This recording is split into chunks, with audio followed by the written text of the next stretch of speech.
So good afternoon, everybody. Thank you for coming at this inconvenient time of the afternoon, and we'll be going on until 8, which is still even more inconvenient. We will be talking about IOTA, and which is a modern and innovative distributed ledger, which is designed particularly for IoT, for the Internet of Things, and to enable a number of services that we will be talking about today. This event is hosted by a joint lab between the Links Foundation, which is a research foundation that we are working at, and the Politecnico di Torino. The joint lab is called ICE, and so I'll just give you the stage to Guido Perboli, who is a co-director of the laboratory, and he will give us a short introduction of 10 to 15 minutes, and then we'll start with the IOTA topic. Thank you, Eduardo. And by the way, as you'll see in a while, Eduardo is the other director. ICE stands for ICT for City Logistics and Enterprises. As Eduardo said, is a joint lab between Politecnico di Torino and originally Istituto Superiore Mario Boella, now Links. The objectives, are quite simple. We are all living in a city. Cities and urban areas in general are becoming bigger and bigger. It means that we cannot anymore think to the city as the place where we live, but it's also the place where we work. And this means that we must move people, freight, otherwise the companies will not be able to operate. But also we have to think back how the companies are operating, because it's a different stuff to operate in an urban area compared to, let's say, to be out of the city, as it was up to a couple of, just to 1 decade ago. Okay, so those are the two main topics are the integration of the enterprises in the city and the system mobility. So the mobility is seen as a system, because the network that you use, the roads, for instance, is always the same for people and for freight. Those are some of the research areas. There is the city logistics and the smart cities, but there are also smart enterprise, industry 4.0, and blockchain for non-finance applications. And all of them are linked to what is on the bottom, lean business and lean startup. So how to make business in a lean way. Okay. The partners are Istituto Superiore Mario Boella, now Links, and Politecnico di Torino. There are also other research centers up to now. This is a small list. The CRL from Montreal, in l'IRIA from Lille, and the IOTA Foundation. There are some large companies that are already working with us, including TNT, DHL, TIM, Amazon. We are in charge of the Amazon Innovation Award since 2 years. Minimum, but also medium and small. Pony Zero, that was a startup from E3P, and EasyMove, for instance, and some associations, including Confimi, Compagnie delle Opere, and ANCI. So the structure is quite simple. There are 2 directors. The reason is that it's a joint lab, so we don't trust each other. I'm kidding, obviously. No, is to have the double view, Politecnico and Links. And there is a steering scientific committee. So there is one committee. Some people are coming from Boella, now Links, some people from Politecnico, but 2 of them are from outside. One, Professor Kreinik from the CRL in Montreal, the most important center of research on transportation in the world, and Camillo Rossotto, which is the CFO of Lavazza, former CFO of RAI, that gives us the vision of the industry. This is, you see, a broad vision of the structure. There are some horizontal topics that, in practice, give the possibility to some verticalizations to be implemented. And verticalization are Industry 4.0, freight transportation, people transportation, and public governance. this is just a list of the people which are involved. For each topic, there is one person who is in charge, but we can skip that. Now, go on.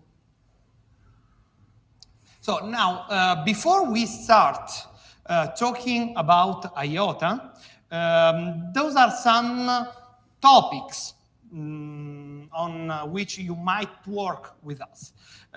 First of all, blockchain and BIC infrastructure. BIC stands for Blockchain, Internet of Things and Cloud. This is the Trimurti that normally you should have to implement an actual system, a working system. There are some theses with the IOTA Foundation, but also with the FRA, a university in Paris, and some industrial theses with some large companies. Obviously, to give the names, we will give you the names when it will be, let's say, the case.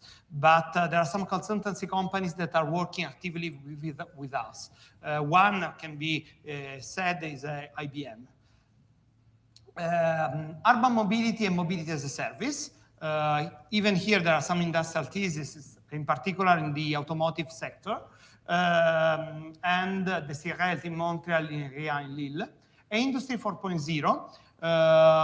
Here, we are focusing on small and medium enterprises. So the easy way to work with them is not to work with each of them, but to work with associations. In particular, we collaborate with Confimi and Parsec. Parsec is the digital hub of Compagnie delle Opere, 36,000 companies in Italy. How to apply? If you are interested, please send an email to that email address, icelab@polito.it, by December the 11th, by specifying the number of modules that you still have to pass. It's just to have an idea at what, how much you need to take your degree. The topic or the topics to which you are interested, the list and the score of the module that you already passed, and the computer languages that you master. I mean, we are not interested in to know every kind of computer language that you know, but just what you really know. Is obviously is to better find a topic for you. The more we know about your skills, the more we can help you. When you are available to start the thesis, and then we will contact you by organizing another meeting that will be a topic meeting, a topic-oriented meeting. Normally will be after December the 17th, but it all depends. You know, there is Christmas approaching, so I mean, we will try to do that before Christmas. Okay. My presentation is over. And if you want to see a little bit what we did, you can go on the website. And I mean, feel free to send an email or to the icelab@polito or to me. icelab@polito is seen by both, so it's better because if one of us is, let's say, abroad, the other one can answer you. Okay? So thank you for coming to this workshop that is focused on distributed ledger, in particular on IOTA. Now I give the stage to me. To you. Back to me. Okay, good. Thank you, Guido, for the introduction. And so you now have a few pieces of information in case you want to contact us. But first, we need to talk a little bit about IOTA, which is the topic of today. IOTA is a distributed ledger which is strongly oriented, and it was actually designed in support of the Internet of Things. And so, thank you, Guido. And this is the reason why it is extremely interesting for us, because we, as a research institute, work a lot on the Internet of Things, because we have labs that cover topics like short-range communication, long-range communications, electronics devices, miniaturized electronics, and all the components that put together build the ecosystem of the Internet of Things. So we started working on distributed ledger about a couple of years ago. And it was very simple for us to select IOTA as a very interesting topic to follow because of the experience that we already had on the Internet of Things. And we've been following the project since then, so since a couple of years ago. We worked with some students and we were very satisfied, to the point that 2 of our colleagues today were former students, and they worked on their master's thesis with us in the past academic year. And this is the reason why I insisted to organize an event like this, mainly dedicated to students, because we really hope to catch your attention and to have some of you applying for this opportunity. I will give you I'll tell you now how we are organized today. We have several guests. We have Sven, who came from Germany, and then we have a couple of people connected from remote. So we will have some remote sessions on Discord or Skype. So I will not give you a lot of technical information. I'll just give you a very general overview, and then our guests will go a little deeper and give you some details. We don't have the time to explain all the tricks of IOTA. It is quite complicated and different from the traditional blockchain. So we really don't have the time. But what we want to do today is to give you enough information to stimulate your curiosity so that you can come back and maybe read something or watch some videos online. One of our guests is an awesome video producer and tutorial producer, actually the one that is the best known in the IOTA ecosystem for his videos. He produced tens of introductory and more deep, technical deep videos. So, but anyway, so this is the, maybe we can turn off the lights. Cri, puoi spegnermi solo i neon? La luce qui. Okay, so there is a reason why the Internet of Things is becoming popular, and this is the number of devices that are going to be connected to the Internet in the coming years. And there are predictions that are extremely interesting, and they talk about billions of devices that will be connected, which means that every single person, go ahead, a couple of, every single person, regardless of the age, will have, it is estimated that it will have, he or she will have about 12 devices connected, which is an amazing number. It's a very high number. And there will be the need to connect all these devices to the internet and to manage the data that are generated by these devices. And this is where distributed ledger and IOTA in particular come very handy. Not only to collect the data, not only to observe the phenomena that happens in the real world, but also to build new economic models. And so one of the most challenging aspects of this distributed ledger in particular, but in general, the phenomenon of the Internet of Things, is that it enables new economic models, new business models that today are not existing. And this is extremely interesting because there's a lot of research to be done. And this is why we want to work on this. So we have room for people who are technical, but we also have room for people who are interested in business aspects.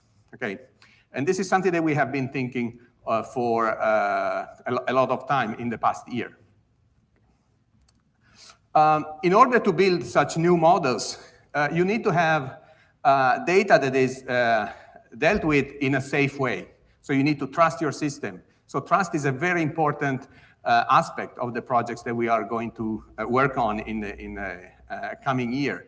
And trust means that you need to know exactly whether or not you can rely on the data that come from a device, from an object. And this brings to the table the issue of the identity of objects. So digital identity, which is a problem that in some way it is solved today for human users and servers, will have to find a solution in the objects world. So the digital identity of object is definitely going to be one of the main topics that we will be studying in our research groups that we are building on distributed ledger. Sorry.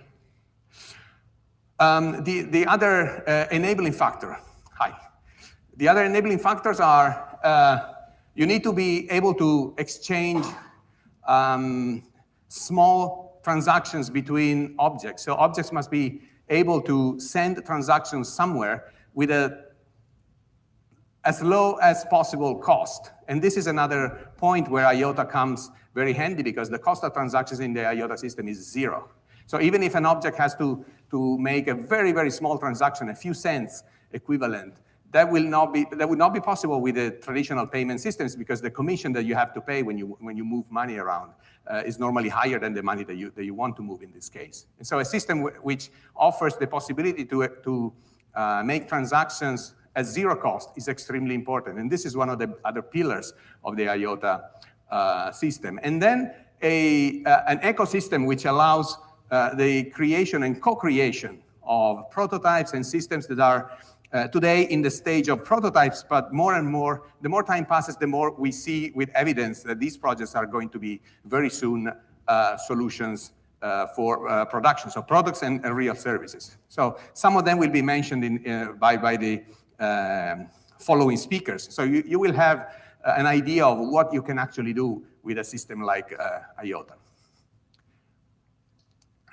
This is a set of issues and topics that found an answer in the blockchain system, because you need to preserve the safety of your data, you need to have low-cost transactions, and you need to have data integrity and trust. And all this is also possible with blockchain systems, except for the cost of the transactions. And the features of blockchains are listed there. So data cannot be changed. Everything is public, and so you can actually see what every user or every transaction includes. And so all the features are there. The problem is that the blockchain was created as a system to eliminate the so-called man in the middle. So they wanted, when it was designed as a system, it was designed to eliminate the big institutions that actually deal with money. In a system that is everybody's system, and everybody can actually directly exchange in a peer-to-peer way financial transactions. But what happened in the blockchain system is that it was very soon clear that it had some drawbacks. And the drawbacks are mainly in the mechanism that generates blocks. I don't know how much you are knowledgeable about blockchain. How many of you know how blockchains work? Okay, so there's a good portion. Okay, good. So blockchain has a complicated way to reach consensus, which is the creation of a block, and then blocks are chained to each other. But the procedure is extremely complex, and that's where the safety of and the cybersecurity, in a way, of a blockchain is, because there's a large number of players and nodes that participate in the creation of the new node. There's this competition of mining. And the problem is that mining, if you followed a little bit what happened with blockchain and Bitcoin, what happened was that a system that was designed as an absolutely decentralized moved the centralization from the banks, from the big financial institutions, to the mining organizations. What happened was that what initially was a power in the hands of financial institutions now becomes a power in the sense that they can actually have an impact on the behavior of the blockchain, of the mining pools and the mining organizations. And this is a chart that says and explains how the miners are distributed. And you see that there are some very large mining pools, and they have a strong power in the functioning of the Bitcoin blockchain in this case. So this is something that needs to be taken into account, and some reasoning must be done if your goal is actually total decentralization and the avoidance of having centralized points of power. This is just a picture of mining pools. So people who can afford, companies that can afford equipment, very expensive equipment like this, actually can gain a lot of power in the functioning, in the operation of a blockchain. So this is another different, but another centralization point. So this is definitely something that goes against the theory and the reason why blockchain was initially created. So IOTA comes as a solution to this. IOTA, sometimes if you read or hear something or listen to some presentations about IOTA, you would hear people describing IOTA like the blockchain with no blocks and no chain, because actually these are the two features that are not present in the IOTA architecture. And the idea is that transactions are linked with each other, building not a chain of blocks, but building what is called a directed acyclic graph. So transactions are directly sent to this data architecture, which is called the tangle. Technically, it is a directed acyclic graph. And we have one of our speakers that will explain to us all the details about how transactions are actually managed and how a transaction is inserted in the tangle.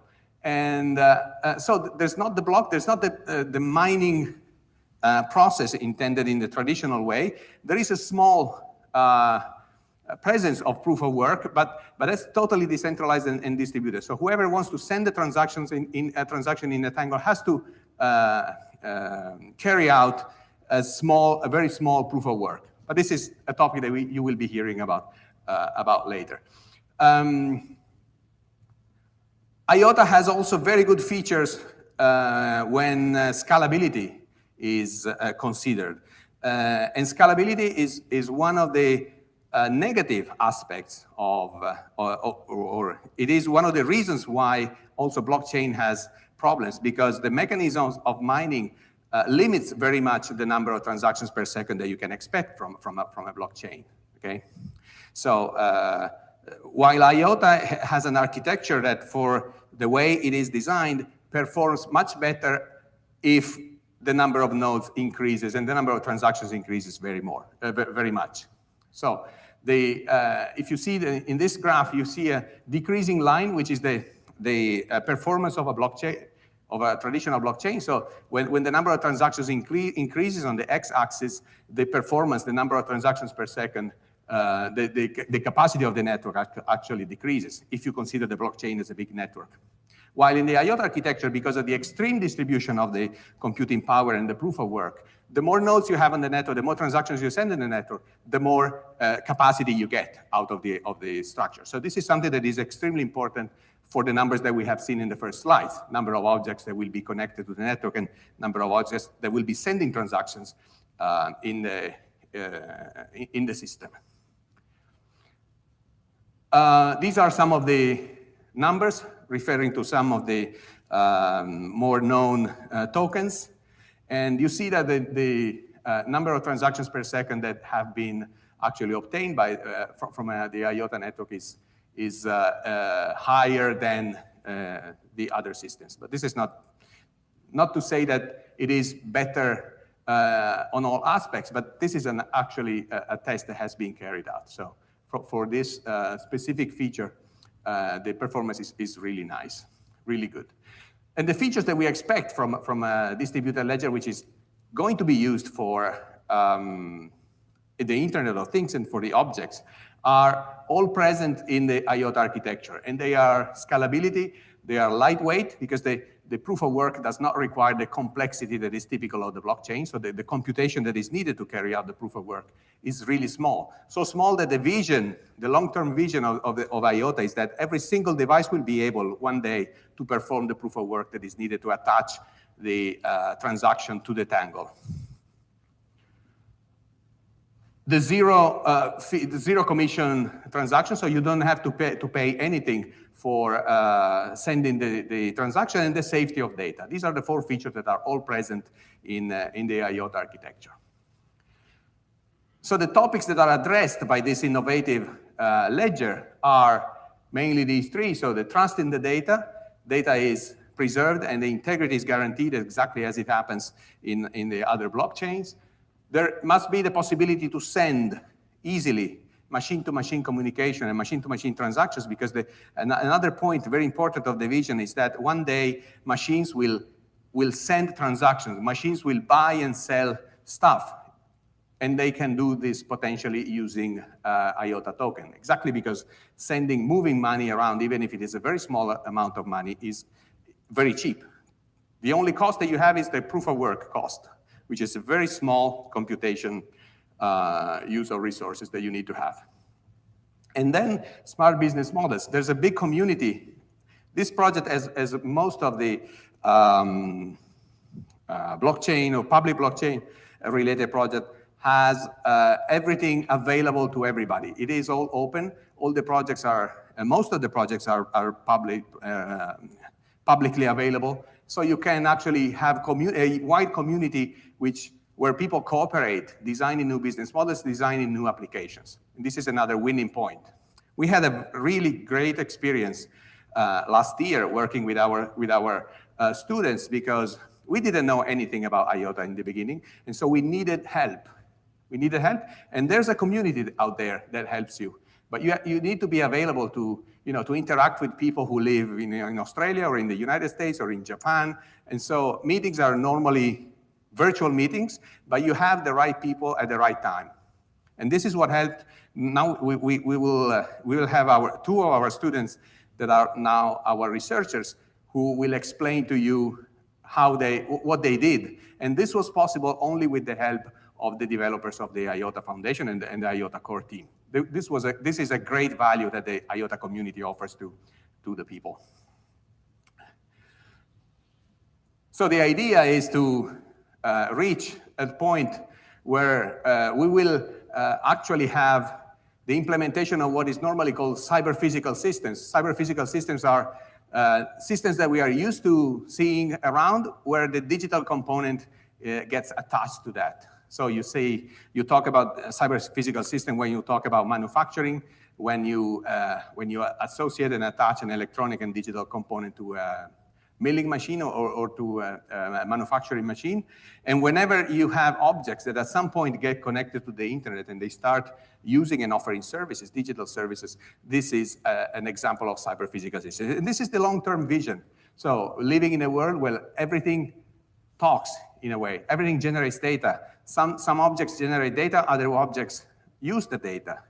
And another topic that is absolutely important is how to manage this extremely large mass of data that are generated by objects.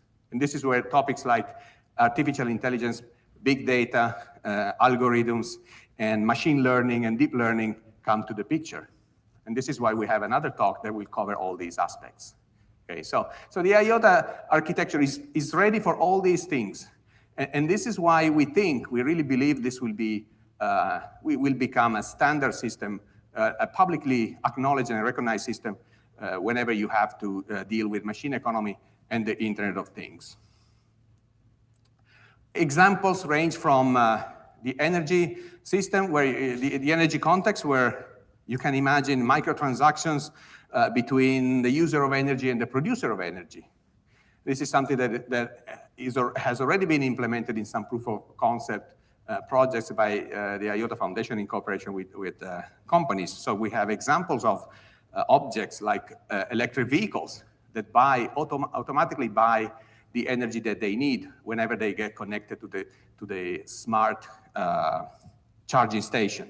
And everything happens with zero cost for the transaction and using the IOTA architecture and the IOTA token.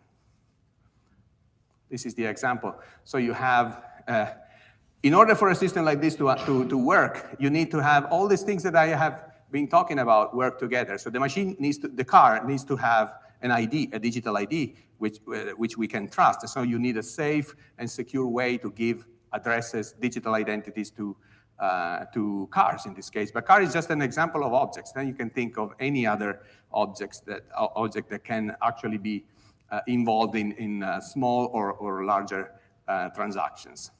The final goal is to change our cities and the environment in which we live in a really smart city, a really smart territory, smart environment. And this is possible if you put together all the objects that we currently and normally interact with, giving them the possibility to become a little smarter, so accessing services and offering services, and creating a world that is heavily interconnected, where most of the transactions happen spontaneously.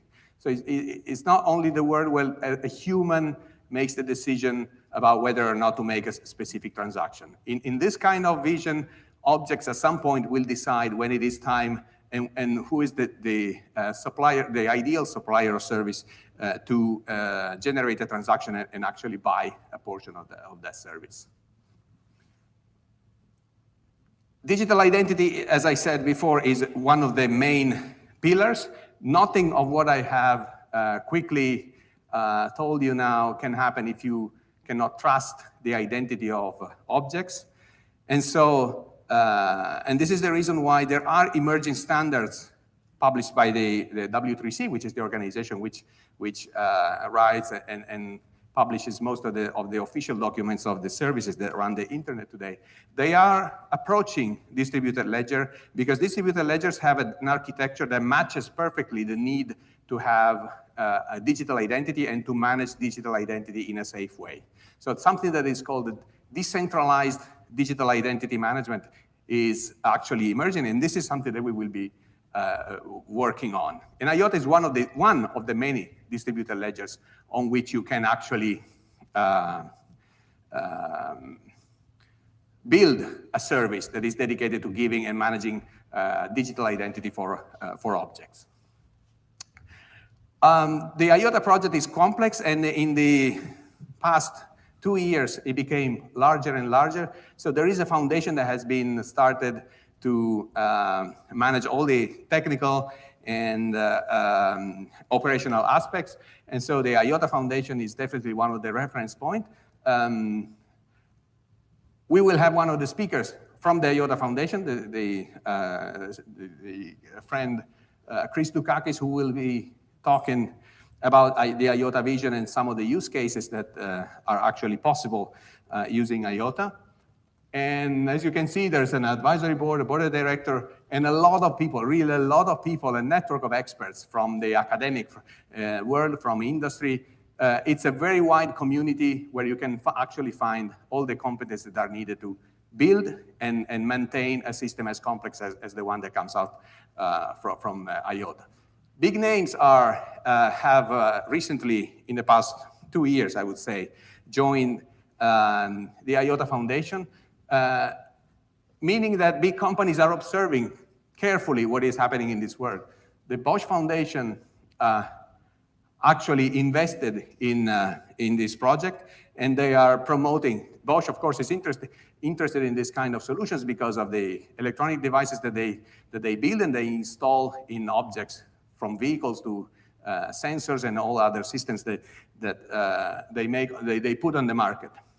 And as well as another big company is Volkswagen, of course, interested in using this kind of services, of course, with the vision of the connected vehicle, and a vehicle which is able to actually make transactions and buy and sell services. And also Fujitsu, another very big name, which actually joined the IOTA Foundation, and in this case to be close to the development of this big system with the interest that a big company like them have in the manufacturing of objects that are ready, or electronic devices that are ready to be included in the IOTA system. So, thank you very much for listening. Now I would like to give the floor to 2 of my colleagues, very young colleagues. We just hired them a few weeks ago. They were students like many of you are today. How many students are here? Raise your hands. Great. That's what I was imagining. So they were exactly like you 1 year ago. They did all this progress that we are proposing to you, to whoever is interested about these topics. And they're not working with us. And we will be working, so whoever is going to work with IOTA with us next year will interact with them. And so feel free to exchange your your contact information, and they will definitely be able to give you more information than I was able to. So Francesco is the first one. Okay, I'll try this microphone because I prefer stay here in Of order course. to have the control of my PC. Very good. So just me change the slides.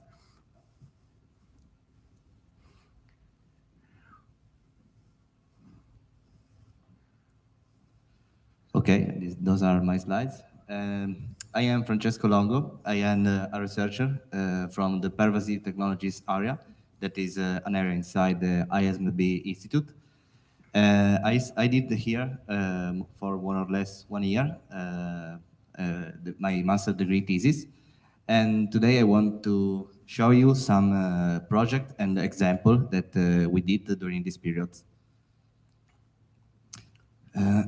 On the first line, you can see the title of my thesis is really difficult and long, but it talks about the study of IOTA technologies and an application that I did with my project that as a front end, I choose a Telegram bot in order to manage a wallet for a cryptocurrency token.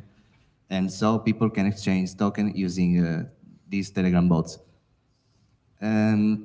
At the bottom of the slide, you can see the workflow of what I did, more or less. So, as Eduardo said, our economy is has a data centrality, and it is really important how data are managed because having a single point of failure, like all database, can arise a lot of privacy, security issues, and so on. Because of this, I start analyze distributed ledger technologies in order to study the idea behind this architecture. And I start analyzing the blockchain, that is the most famous architecture. And after doing that, I study all the theory behind IOTA in order to evaluate advantages and disadvantages comparing to the blockchain technologies. More or less all the advantages just Eduardo said in the slide before. And finally, I did my project that is shown here, and I'll talk later. One of the most important activity that I did is to create and maintain a full node, because in IOTA we have two layers. The physical layer is created by full nodes that are linked together and exchange data. So every transaction that user emits pass through a full nodes and then are shared and saved to other nodes. Each node has some neighbors that are called neighbors for this reason. And nowadays, it's not possible to have an automatic way to connect with other neighbors. In fact, all the settings has to be done manually. So you have to know another person, exchange the IP, and then you are neighbor and vice versa. A problem that can arise at the start when you start creating full nodes is what I showed here on the right of the slide. So you connect with other neighbors that are not connected to the mainnet. And in this way, you will never reach fully synchronization because, in other words, you create a private tangle.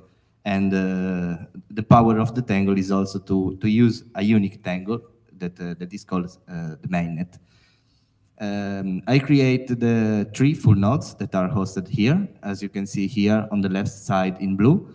I choose this topology in order to have just one node that only synchronizes. So it is connected with some full nodes of the IOTA Foundation.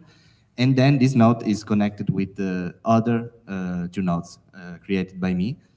And the heavy computational power are performed only by IOTA Node 1 and IOTA Node 2. In this way, IOTA Node 0 is used only for synchronization, and you can split the workflow in 2 in this case. Here, I want just to underline how an application that wants to use IOTA architecture works. In other words, there are a sort of front end that are IOTA client libraries that I list here some programming languages, I, for example, start studying Java libraries, then I switch to JavaScript that now is called TypeScript, but more or less is the same language as JavaScript. And then there are other languages that I didn't use, but are ready to be used. So the client library refers to a full nodes. In this case, I show my full nodes. And then the full nodes is linked to other, the neighbors. And you see in the background the tangle that is the structure that is synced with the other neighbors. In other words, a full node is a PC running IOTA reference implementation that is a Java application that has the goal to issue new transaction, and when a new transaction is created, for example, that has been passed from the client library, this transaction has broadcast to the other neighbors. In these ways, the tangle are built day by day and with all the transaction that user issues. In this slide, you can see the schema of my project, and there are four main actors. That is the user Telegram application inside his mobile phone, then the Telegram server, the server that I created, and our node that I use for this application. When a user performs a command, Telegram server take this command and forward it to the Telegram bot, and then once processed, the response is sent by to the user. Inside the server, there are an implementation of IOTA client library that permits to interact with the tangle using the full nodes, and also inside the server are stored in an encrypted form all the user seeds. Seeds are encrypted, and the encryption key is sent back using all the cryptographic protection offered by Telegram and sent back to the user. For each interaction, a new encryption key is created that is used just once, and in this case, users are sure that if someone maybe reads or steals a key, this key will be valid only once. Another example, on the last Jan, we was selected as one of 10 teams. Our Links Foundation teams was selected to participate to the EU blockathon that was in Brussels. And this hackathon as a main topic, the blockchain. In our case, we bring IOTA, that of course is not a blockchain, but is a distributed ledger. And the goal of this hackathon is to present solution in order to fight counterfeiting products and to simplify the works at customs. Here it is showed our proposed solution. We propose to attach a QR code to a product or inside or on a package, and the QR code cannot be counterfeited because we used a patented technologies of another company that was a partner with us during this hackathon. And it consists that when the QR code is printed, it is created some intrinsic error on the print that are not visible from humans, but only with the photo camera. And these errors are collected to create a fingerprint. In other words, if you copy or scan it at the best quality and you print with another printer, also the same printer, it will produce other errors that are in any way identical to the previous one. In this way, if you scan a QR code and a copy, it is not possible to have the same QR code. So one is original and another one is not authentic. So here it is represented all the process from the factory to the customer, and at each step, for example, when the products come out from the factory or collected by the shipment, or at customs, or by user at the end of the chain, it performs a scan. Each scan sends some data that are stored on the tangle. using a module that is called masked authenticated message that will be explained later, it is possible to create a sort of data streams, and user at the end, just with a scan, can retrieve all the track and if the product is true or false. So if it is the product that has been produced by a certain factory or not. So this is our solution that we propose, and in this example we use IOTA, and we use, for example, our full nodes to show a sort of demo at the Blockathon. I ended my example, and here you can find my contacts. You can scan the QR code or write my contacts, and for me, it's all. Good, thank you. Joseph, please. Thank you.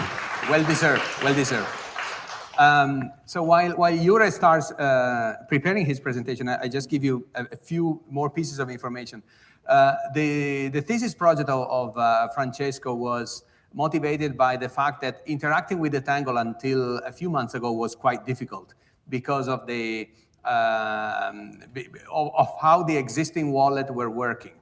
And the term wallet is appropriate because in any way you have to move tokens and information that is very, very similar to tokens. So the interaction was complicated. And so what Francesco had in mind was to simplify the interaction between a user and the system. And so he developed this bot, which hid all the complexity of the system, giving the user the possibility to send and receive tokens, just interacting with a chatbot. And the second one, the second example of the Blockathon was interesting because we found this company, we partnered with this company, and they have a patent on this QR code, which is basically a non-counterfeitable, non-replicable QR code. And so we used that technology as the starting point of the whole thing. And then the system that we built was a chain, a full chain that goes from the manufacturer of an object to the user that buys that object in the shop. And at all the steps, going from the carriers to the customs to all the intermediate players of the value chain or the supply chain could actually check whether or not the product was original or not. And all this information was stored in the Tangle. So this was the reason why the European Commission organized this big event, because anti-counterfeiting is a very hot topic, and there's a lot of money behind that. And so they wanted to explore how the distributed ledger architectures can be used for that. So that was very interesting and very, I would say, with a perfect timing, because it was June this year. So 1 month before Francesco got his degree, so he was ready to do some complicated code in IOTA, and it was a very successful experience. In the meantime, Jure is ready, so please. Okay. Hello, everybody. I'm Jure Rosso, and I'm working in this institute as a researcher. But a few months ago, I ended my master degree here, and I worked with IOTA, and I will continue listing our activities started by Francesco. Okay. We started studying IOTA in the very early stage, so we had the opportunity to enter in contact with the IOTA Foundation, his developers, and Eduardo kept in contact with them. So we had the opportunity to directly talk with them and also participate to some webinars, technical and not. One of these webinars was about IOTA Data Marketplace, that is a pilot project, official. And the idea is that this platform enables many devices to put the data on the Tangle and sell data using the IOTA protocol. The The platform is very simple as a web interface where you can choose a device and buy a set of data of the device.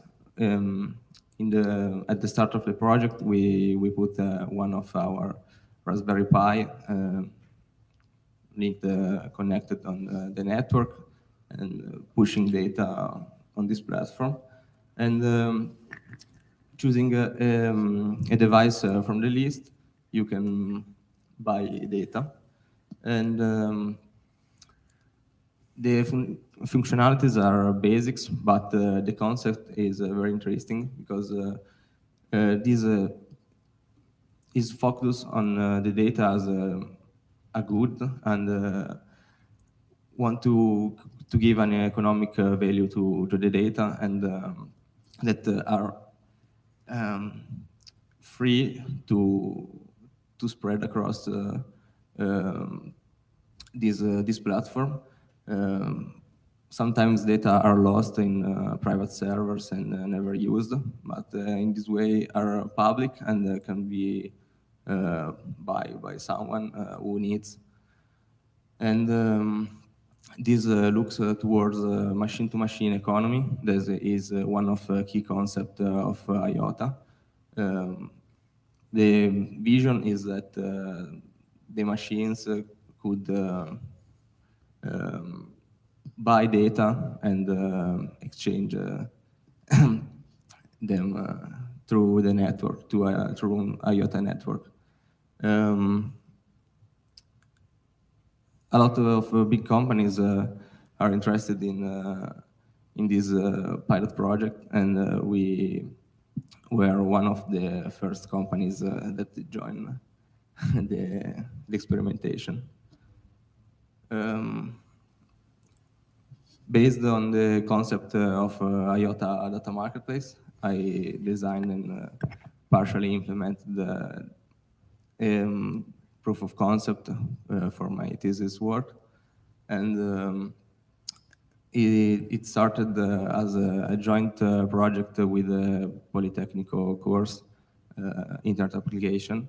The idea was that let the students develop the part concerning the collection of data and front-end part, and me was the responsible of the back-end part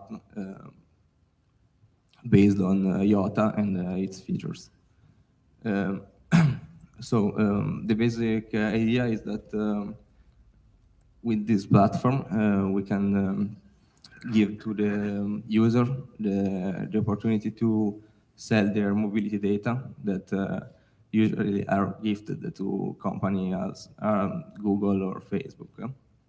And so the user could directly have benefits from data they produced. And this platform is built in a way that users maintain the control of this data, and no service controller are in play, and no one can control the data. Only the user have the information to encrypt and lock the data until some company will buy it, and at that time the user will give the credentials to read the data.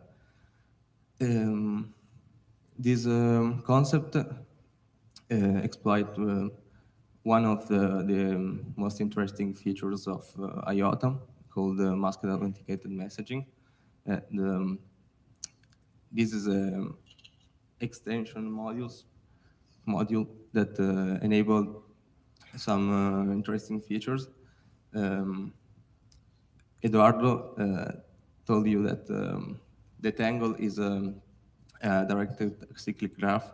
It's not ordered, but with masked authenticated messaging, we can link some message. We can create message stream inside the Tangle in a way that we can read a stream of data if we can have access to one of the messages of it.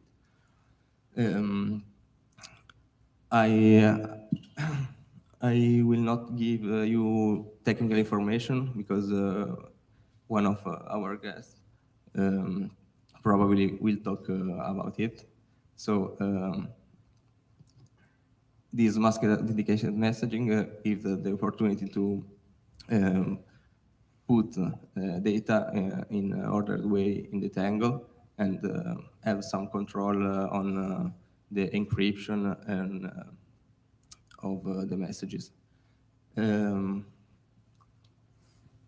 It uses all the benefits of IOTA, so it's totally free to put messages in the Tangle, and it's always available and completely distributed.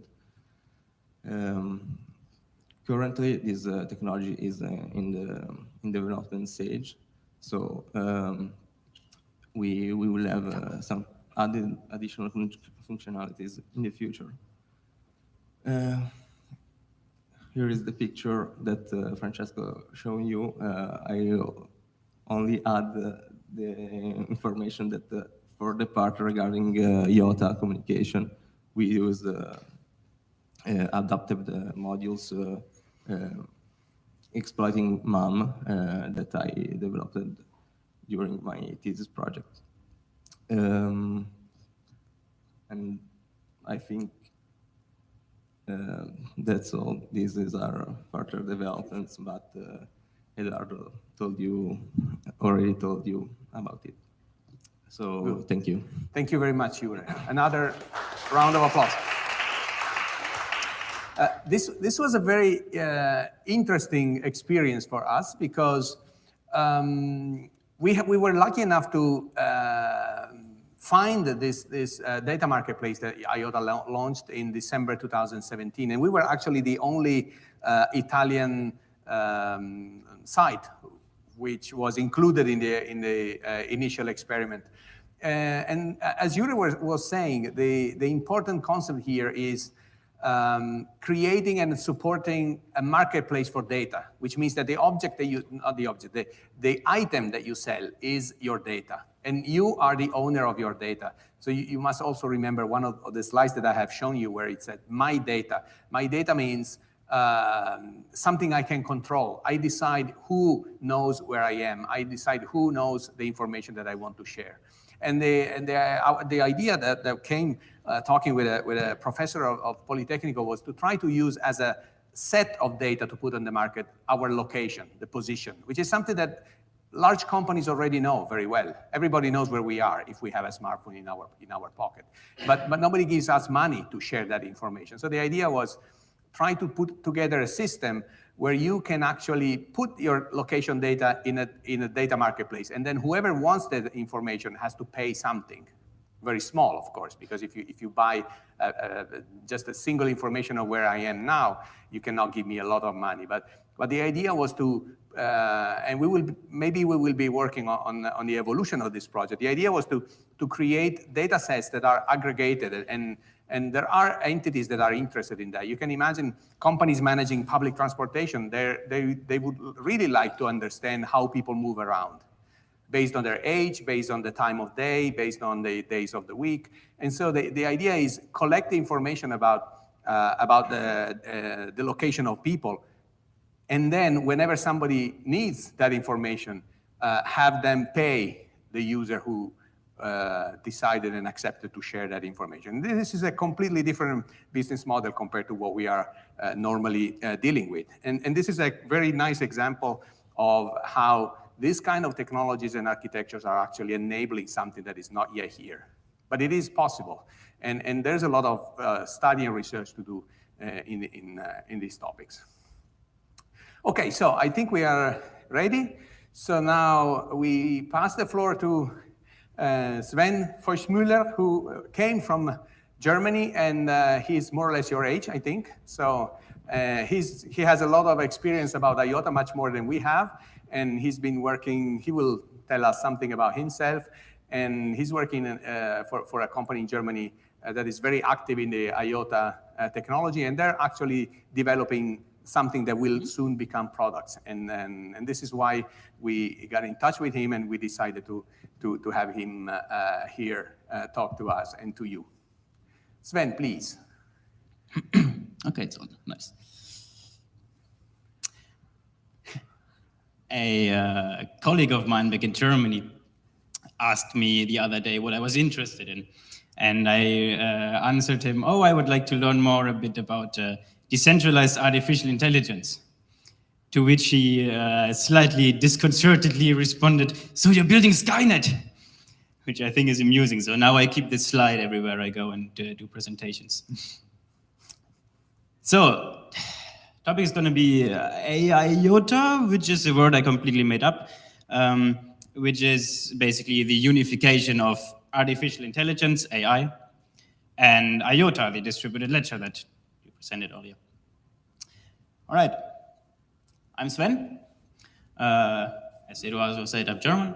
I'm originally a computational linguist, so I try to make computers talk and understand and get language. So when you tell Alexa to order a pizza, she does that and nothing else. And that works like semi. I studied my bachelor's in Heidelberg in Germany, and then went on 2 years to Sweden, to Uppsala, and studied my master's.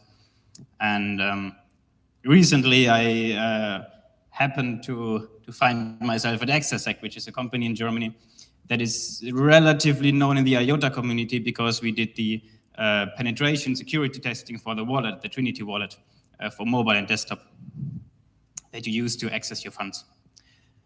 And I've been involved in IOTA for 2.5 years now, so now at Exasec I can focus on that, which is nice. And starting next year, I will try to pursue my PhD here at the Polytechnico, with the same topic, maybe, we'll see, depending on how it turns out. All right, nice to be here, let's get started. So if you sit back and observe the current AI landscape and also the current data landscape, because these two are closely interwoven, then what you will see is basically this: silos. Silos everywhere, and with fences around them, and every big company has one, right? Google has one, they've been building theirs for decades. Then we have Facebook, especially with Instagram. We have Twitter, we have Amazon, obviously in China they got Alibaba. And while, to be fair, this model has worked for the companies, especially in the last years, there are also problems with this, and I would like to point out a few of these. First of all, the data and the neural networks, because they are siloed and they are controlled by a few entities, right? So there is no direct benefit for the people, except through the services that these entities offer. While this is not per se a problem, it can become a problem if practices in those entities are beginning to be a bit shady. So we only know to a certain extent what they do with the data and what they train their neural network on, and for what goal, and to whom they sell it, and for what purpose. So for example, we do know that in Facebook or YouTube or Twitter, the neural networks are trained to maximize your engagement and the time you stay on the platform. And often, anger and conflict is a really good way to engage people. So that's a bias that these neural networks show. And this explains the Twitter wars going on that you will see, and the extreme polarization on these platforms. So this is something we know. Then there are other things that we don't know, but that come to light through scandals mostly, like Cambridge Analytica. So this has a big social impact, and that's a problem. Next problem, gold piles. What do I mean with gold piles? Data is valuable. If you put a lot of it into one place, one silo, and you leave your guard down, then data can get leaked.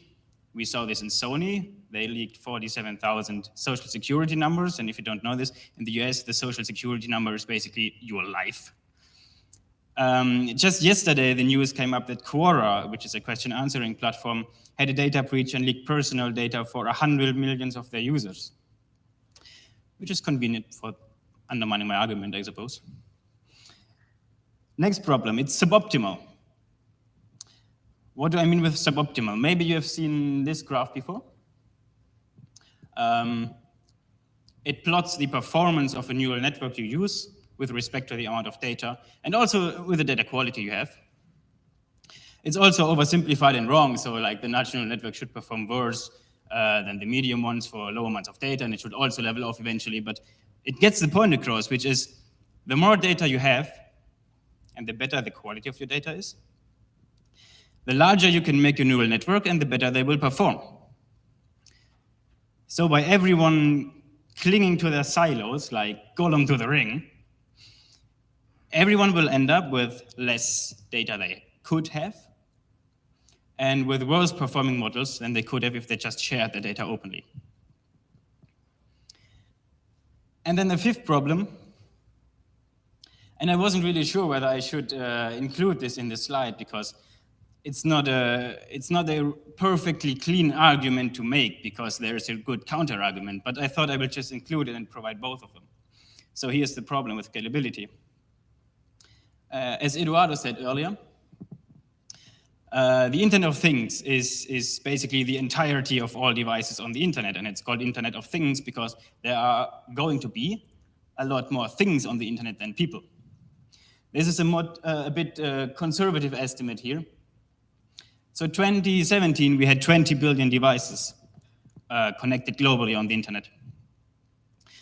And that is like during 2017, to put that into perspective, that's 92 devices newly connected to the internet every second. And then this estimate shows that in 6 years, we will have 10 devices for every human on the planet, which is 422 devices every second connected to the internet globally. So that is a lot of devices, that is a lot of data. Now the argument, one side of the argument is the engineering side of the argument, and the engineering side of the argument states the following. This is a simplified version of our current network infrastructure, which says that you have some service, a server in the middle, and they have clients connecting to the server. So Facebook is in the middle, you as clients are pushing your data to Facebook. If you add billions and billions of IoT devices into that network infrastructure that is already overloaded, then it will not work.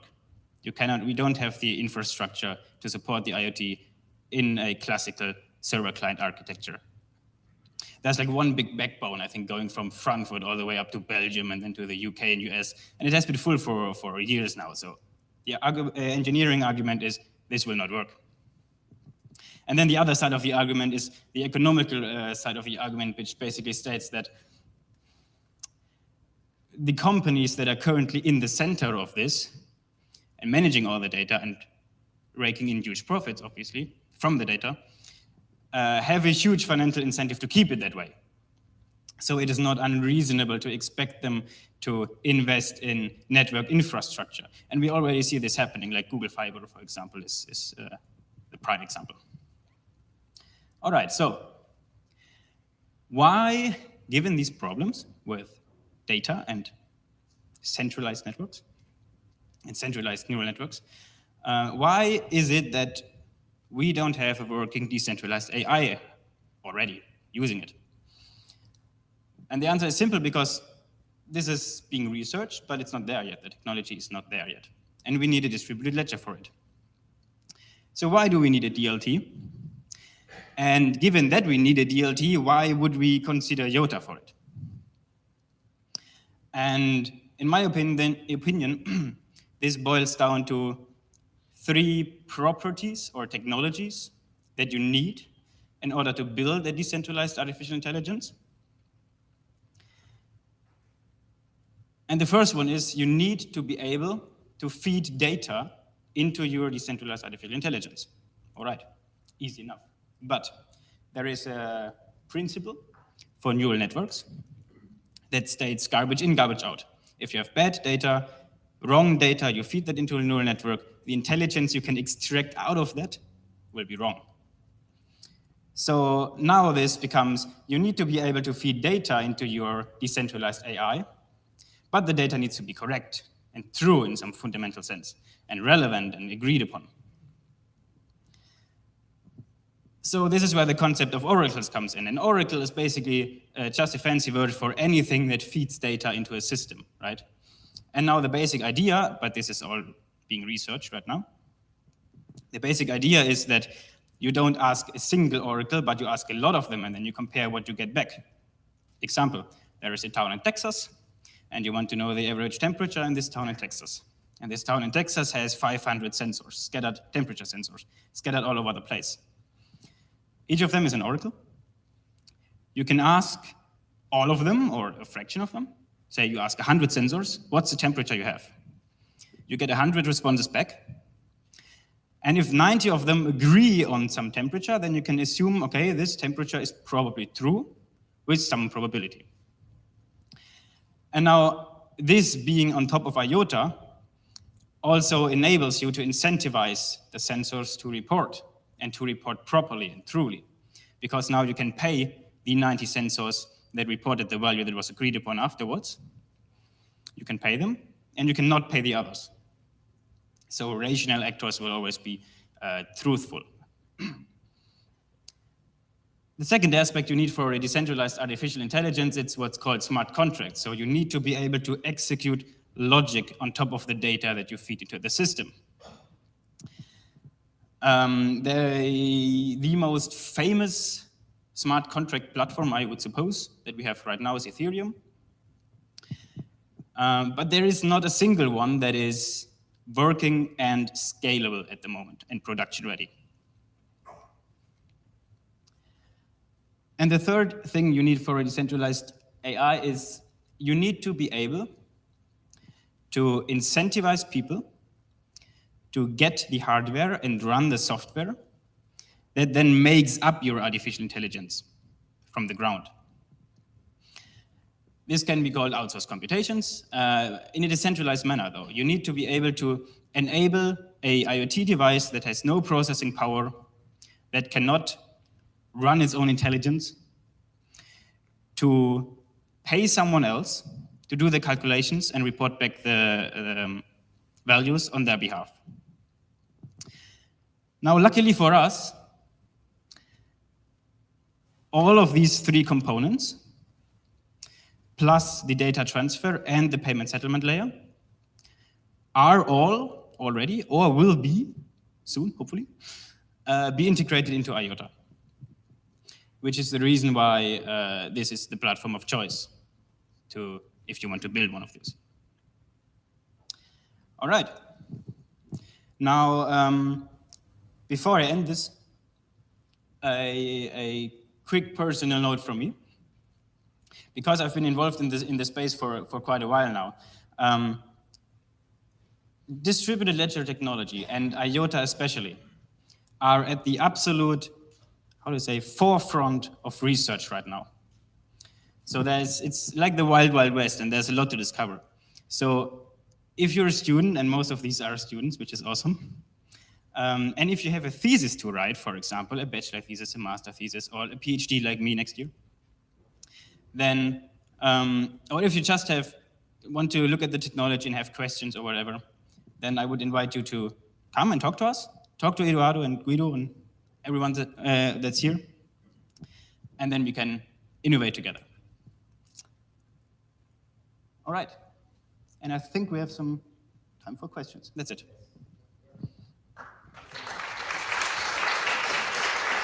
Okay, good. Thank you, Sven. And so now before we pass to the second part where we have guests connected from remote, if you have any questions or something that was not clear or anything that you want to ask or talk about with us, this is the right moment. In the meantime, we try to connect to our next speaker.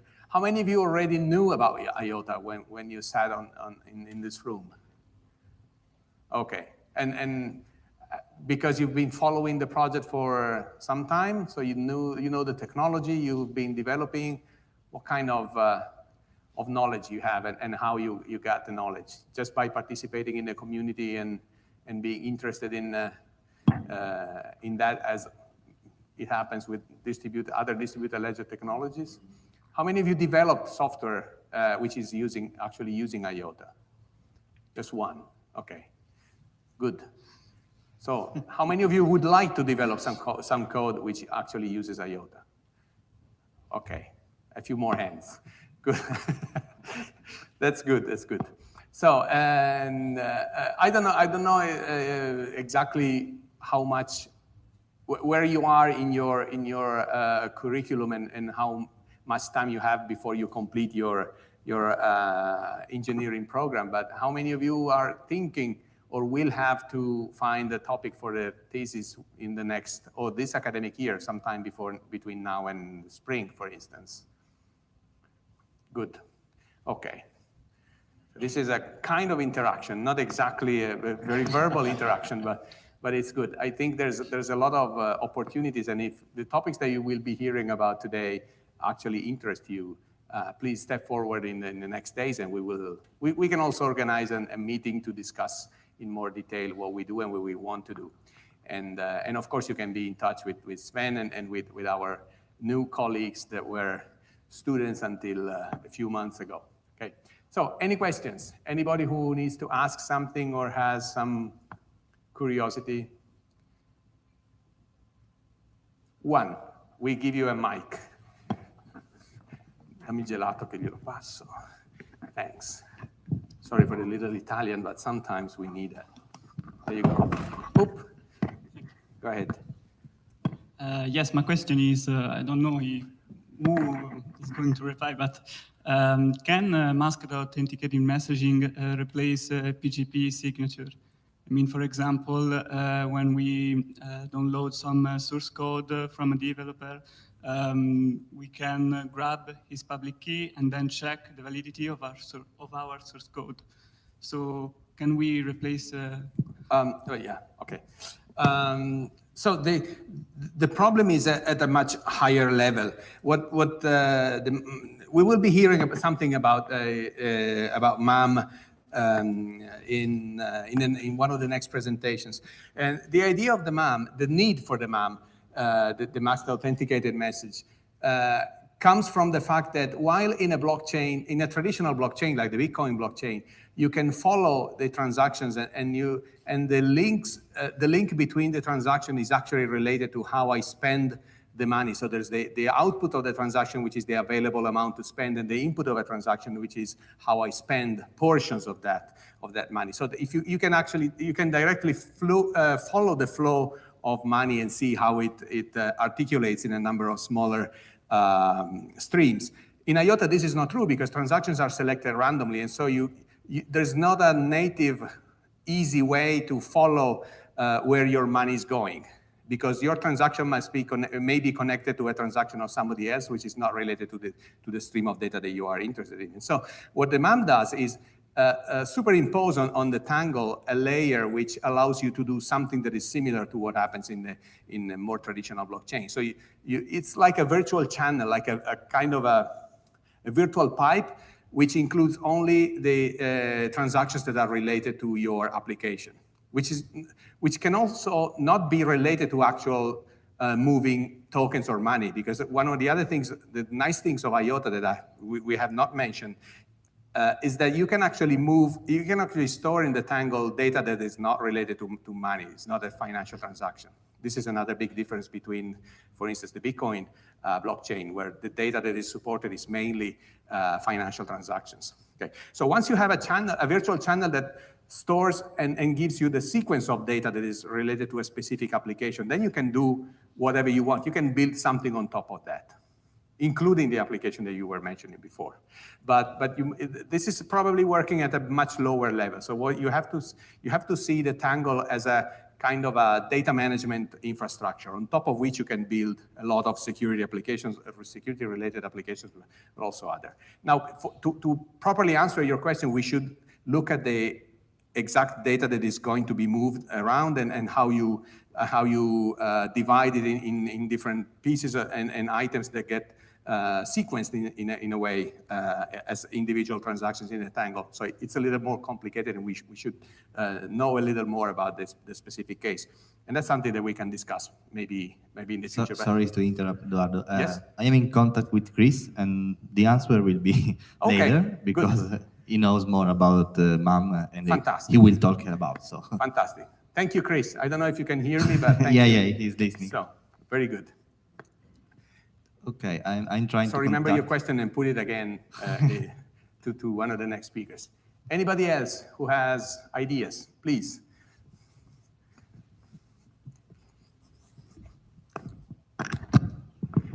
Well, a question very simple. Is it possible to join as a full node? And if yes, which processing power is required? Okay, this is another good question because we didn't actually describe very well the architecture of the tangle and how the current tangle is working. And I say current tangle because the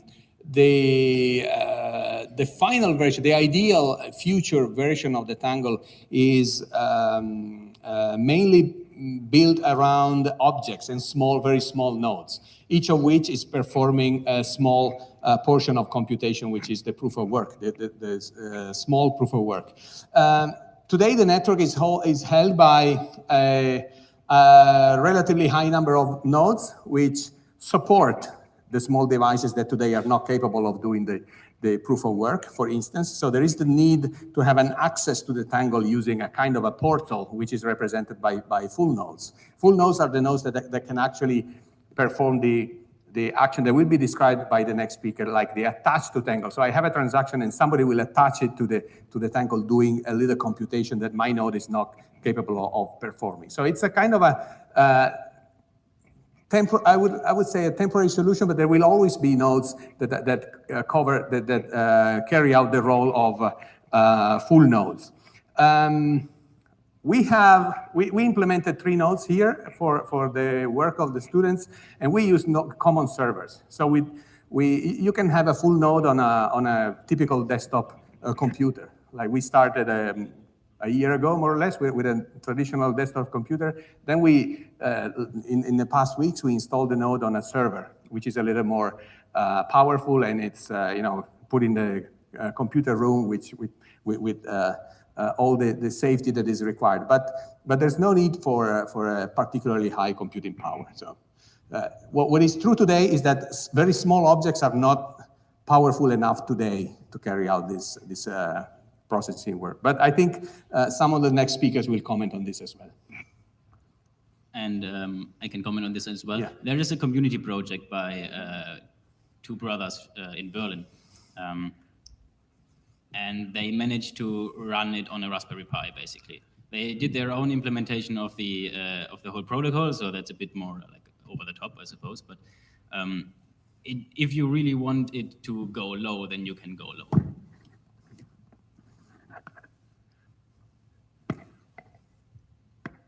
How are we doing with time? I don't know, I left my watch. We got 5 more minutes. Yeah. Okay. Any more questions? One. Valentina. Valentina, I give you the microphone.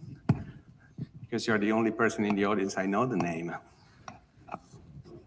So I took the opportunity of naming. Go ahead. Thank you. Sven, you said that among Oracle's smart contracts and outsourced computation, there are some features which are or will be soon hopefully implemented by IOTA.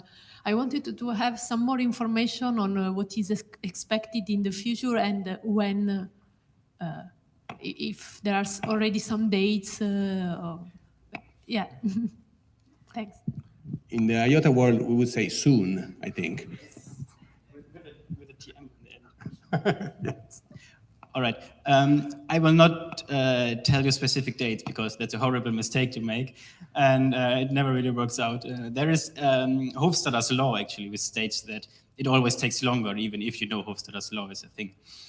Well, obviously, the payment and payment settlement layer and the data transfer layer, they work already, right? That's the core protocol. Then smart contracts is something that Eric Hobb is working on from the IOTA Foundation and his team.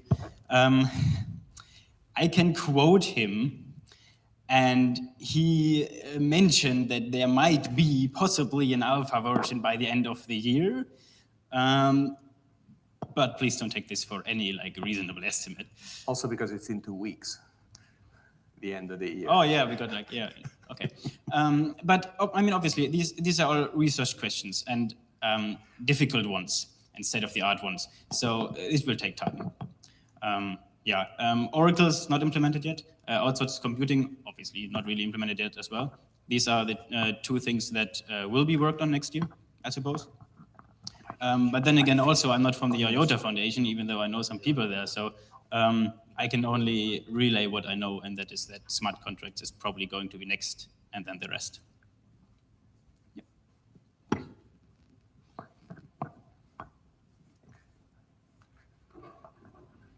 Last chance to ask a question.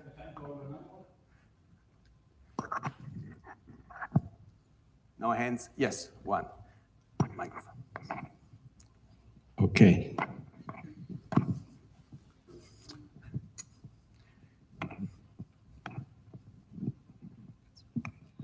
Hello, I have a question about the old story about full nodes. Well, first of all, you told us that you need to know the IP of the full node in order to connect to it, right? Is there a way to authenticate those nodes, or do you need to authenticate those nodes? How do you know if this node will hijack or not your transactions? So it's not quite clear how the whole story of those nodes works. Good question. Who wants to answer? You? Oh, sorry. Okay. Yes. So there is manual tethering. That's what it's called, right? Which basically states that if you run a full node, you have to manually connect to your neighbors by listing the IPs. The way it currently works is that, well, it's two ways actually. Is that there's a Discord channel and people post their IPs there, right? So I have a full node who wants to join, right? There's another way, which is a community project, again, by the same guys that did the Raspberry Pi thing. And it's called Nelson, right? Which is auto-peering, which basically does it all automatically for you. The reason why there is manual tethering in the first place is because there are some security assumptions to the IOTA protocol that assume that the protocol is run in an IoT environment. And an IoT environment is kind of mimics the one that you would get if you had manual tethering, right? So not everything automatically connects to everything else, but you have to manually set up your stuff. That's if you just want to run a full node really quickly, then you can literally just enter one command. There's the IRE playbook, and it will set it up for you, and you can enable auto-peering, and then it will work. But if you want to do it properly and follow the vision, I would say, then you should do it manually. Yes. It's also a kind of a security features, so that in this phase where there's not yet a very high number of nodes and objects connected, that the community of people who connect to each other are in a certain way guaranteed and certified. So that, because it goes down to the possibility to create attacks. Because if you install a high number of malicious nodes, then you could have a significant portion of the network that injects transactions that are illegal.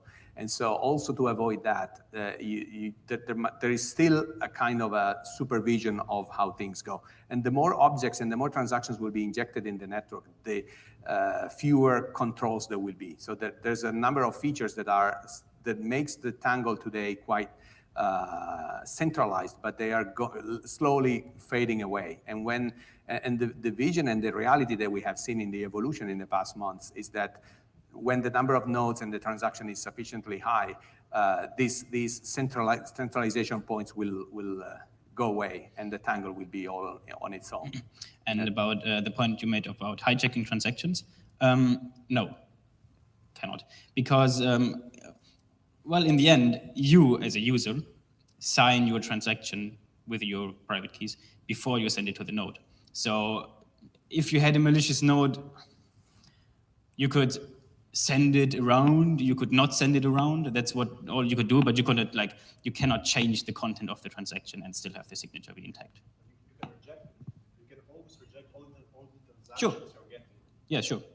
Then you have a node. Yeah, sure. Then you have a node that okay, just for the ones listening, you can reject transactions. Yes, you can do that. Absolutely, sure. Then you have a broken node. So you can provide that in the US. That's what it is. Yes, exactly. My opinion. Well, Because right now, to me, it doesn't seem like it's fully decentralized. no, today it's not, and it's true, but it's going to be. It's going to be, and it's on its way in that direction. But it's for security. It's there's also a project that a process that is called the coordinator, which makes sure that things go with a specific pace on the tangle and make sure that transactions are okay and verifying. But that will be one of those things that will go away soon, as soon as there are enough users. For example, 2 weeks ago has been published some possible solution how to eliminate the coordinator. And one proposed solution, if I remember well, is that to create a score for a node. So if you send malicious transaction or hijack its a transaction for many times, this node would be labeled as a useless node or something like that. And I think that on the initial phase, it is risky to do so. So a sort of authentication is needed. But in the future stage, when the tangle reaches maturity, are possible to send a malicious transaction, but the consensus of a distributed ledger will work, so transactions are rejected and will never infect the other. But you're right in that currently IOTA uses basically two consensus models at the same time, if you will, right? But don't overestimate the role of the coordinator. All the coordinator does, it's basically a node that issues transactions periodically, right? And then if your transaction that you published at some point is referenced by this transaction, then it's considered valid, right? That's what the coordinator does. But then again, I mean, if you write, the core protocol works. So if you write a application and you choose, if you're a developer, and you choose to just ignore the coordinator, you could absolutely do that with all consequences, sure. Yeah. But anyway, we don't want to spoil the next presentation, which is exactly about how transactions work. So maybe this is a question that we can ask our next speaker, who is connecting from the Netherlands. And his name is Robert Lee. In the community, he's known as Mobile Fish as a nickname. And he's the author of awesome videos that give a lot of information about, it's like tutorials about IOTA, and the whole community of IOTA is relying on his videos to understand how IOTA works and how to develop code. So Robert is waiting for our call, and we hope that the technology is with us at this point, as it was. Yes, he is. Robert. Hi. Hey, how are you? Good to see you. Very well. Just opening my presentation over here. Very good. Thank you for being with us. Okay. I don't know if you can see the room. Well, the room is dark. Oh, the room is dark. Yeah. Maybe we can turn on some lights. Because I will go through my presentation. Take your time. Don't worry. We try to make some light in the room. Yeah. Oops. And now we don't see you anymore. So this is just a quick view of the room, and then we turn the light off again, because otherwise we cannot see you. Just to wake the public. So just to make sure, to wake them up and make sure that there are actually people and it's not all a fake event. All right. Are you okay? Ready to go? I'm ready. Thank you. Thank you, Robert. Go whenever you want. I will start. Please. Okay. Hi. Let me first introduce myself. Oh, wait a moment. I will set the sound here because I didn't. Okay. Let me first introduce myself. My name is Robert Lee. I'm a software developer, and I have worked for 20 plus years on front-end, back-end, and mobile projects. I do not work for the IOTA Foundation, and I'm not a crypto trader. In 2016, I started a YouTube channel called mobilefish.com, where I mainly explain technical topics such as IOTA, blockchain, and LoRaWAN. I've made all these YouTube by myself and in my personal time. So this is a short introduction who I am and what I do. In this talk, I will explain how an IOTA transaction is created. Please note, this is a simplified explanation. I've left out many details. My main goal is to give you a basic understanding how IOTA transaction works. Okay, let me switch to my presentation now.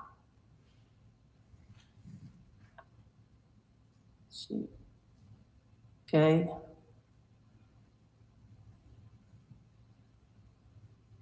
Can you see my presentation?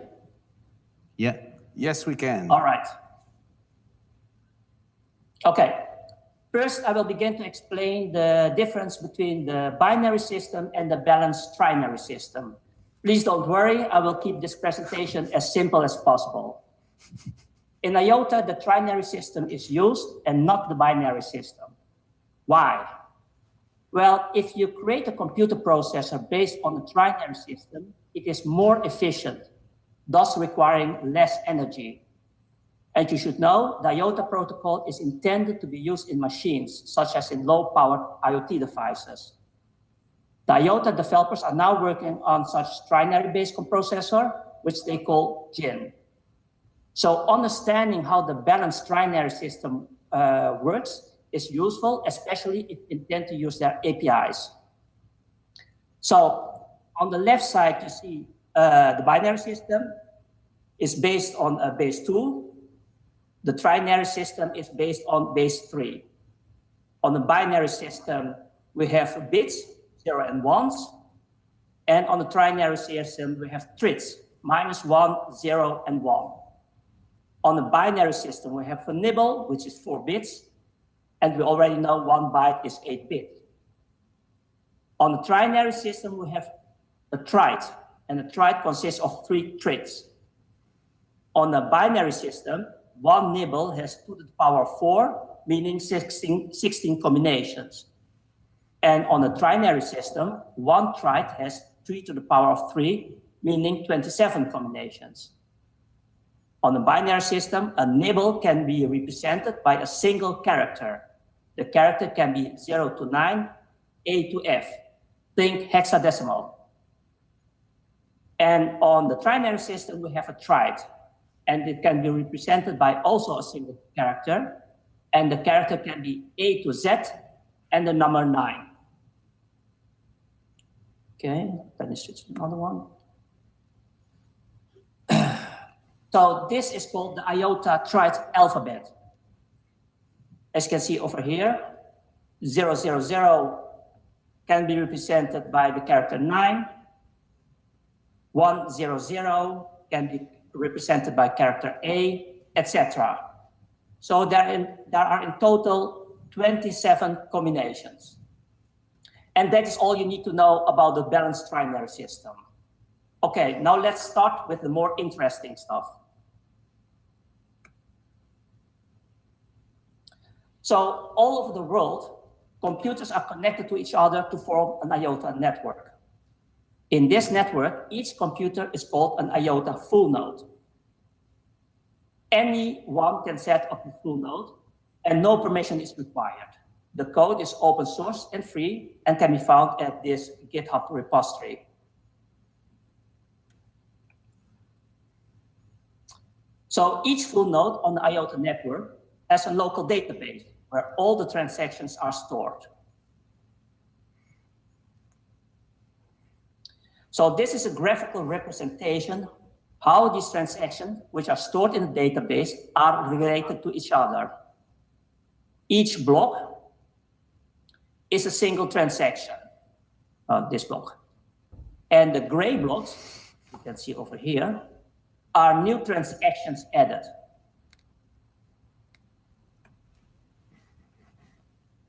So what you see here is called the directed acyclic graph, or DAG for short. In the IOTA documentation, this directed acyclic graph is called the IOTA tangle or just tangle.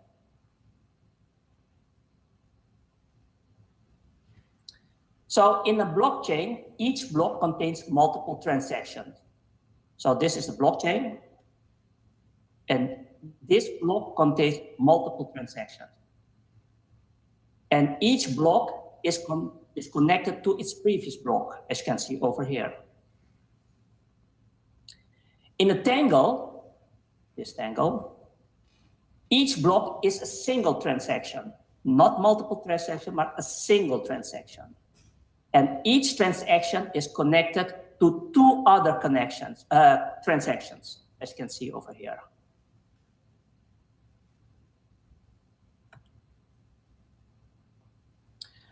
So on a blockchain, miners create these blocks by spending a large amount of energy.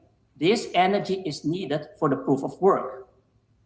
So miners create blocks, and lots of energy are needed for the proof of work. The miner who first created this block can reward itself with the coin it is mining. This is how Bitcoin works and how Bitcoins are created.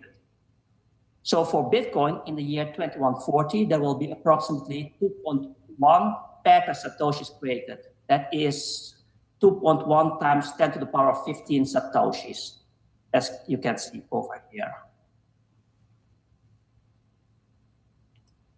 On Tangle, there are no miners, but the user who created the transaction must do its own proof of work by spending a small amount of energy. So on a Tangle, there are no miners, and it is the users who spends a small amount of energy for the proof of work, which I'll explain later on. So on the IOTA network, the IOTA network is a small network. To protect the IOTA network against a computer network with more hashing power, the IOTA Foundation runs one or more nodes, also known as coordinator or COO. The coordinator is a centralized entity, and the source code is not made public.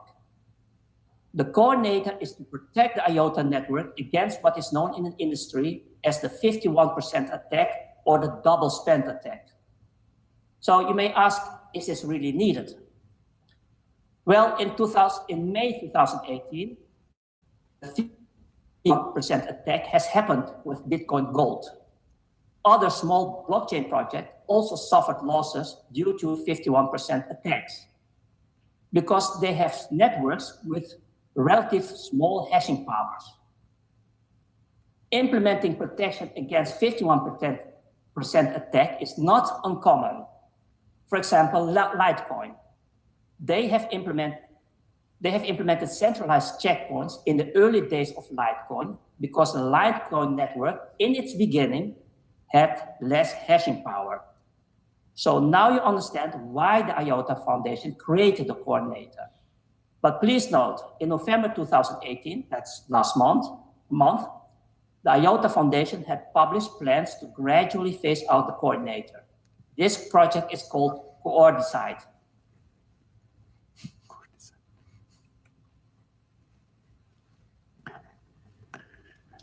So how does the coordinator work? It is just a node which issues a normal sign transactions at regular time intervals. These transactions are called milestones. For now, let's forget all about the coordinator and the milestones. I will get back to the coordinator and milestones at the end of my presentation. So I will now explain how an IOTA transaction is created. Let's say Bob has 10 million IOTAs, as you can see over here. The unit M stands for mega, which is a million. So Bob has 10 million IOTAs on address Bob A, as you can see over here, and wants to send 8 million IOTAs to Alice.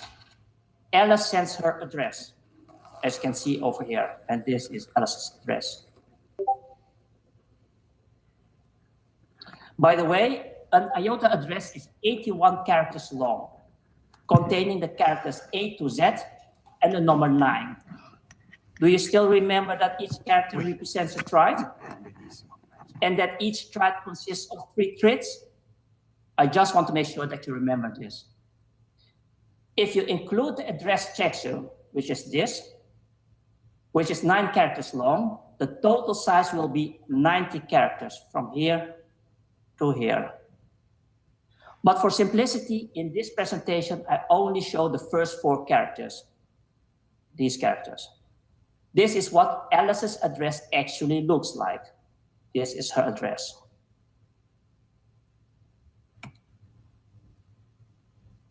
So this is Bob's computer. Bob has installed the IOTA Trinity desktop wallet. His wallet contains a total of 545 IOTAs. I'm not sure if you can see this number over here. By the way, 1 IOTA equals 1 million IOTAs. So the first address in his wallet contains 10 million IOTAs, as you can see over here.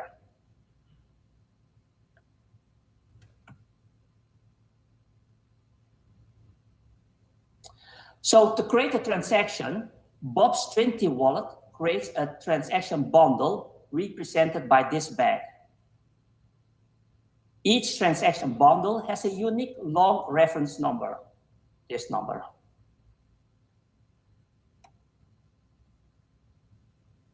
So a transaction object is created, adding 8 million IOTAs to Alice's address, as you can see over here.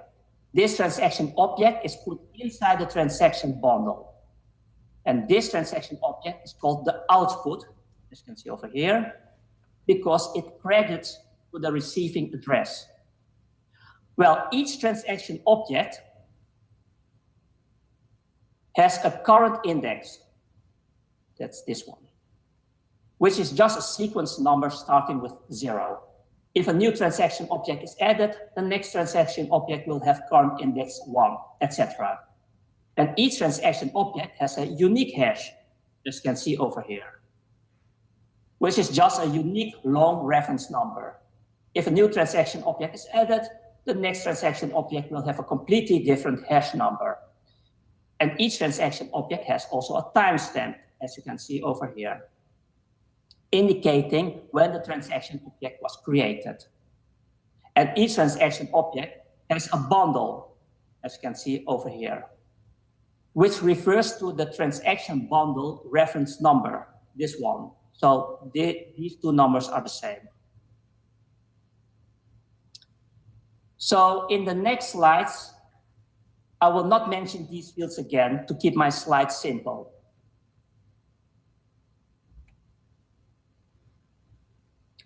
So another transaction object is created to subtract 10 IOTAs from Bob's address, as you can see over here. This transaction object is again put inside the transaction bundle, and this transaction object is called the input, as you can see over here, because it debits from the spending address. All IOTAs must be completely spent from an address.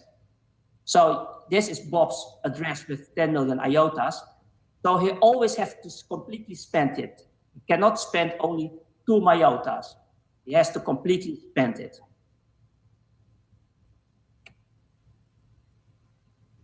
So another transaction object is created which adds 2 IOTAs to a change address which Bob owns, as you can see over here. This address is Bob B. This is called Bob A, and this is Bob B.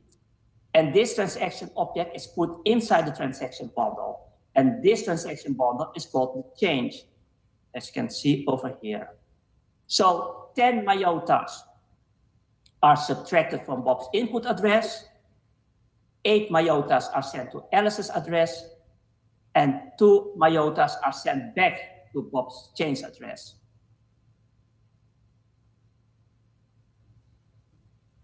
Now, all inputs needs to be signed, these inputs. In this example, there's only one input that needs to be signed to prove that Bob owns these 10 IOTAs. The Trinity wallet uses Bob's private key, as you can see over here, corresponding to this public address, this, to create the signature, this one. And this symbol represents the signature. The signature is stored in the transaction object, as you can see over here.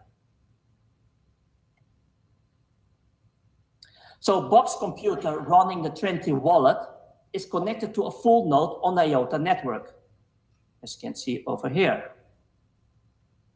And requests for 2 unconfirmed transactions. These unconfirmed transactions are called tips. By the way, Bob's computer is in fact also a node. It is called a light node. A light node does not contain the full Tangle database.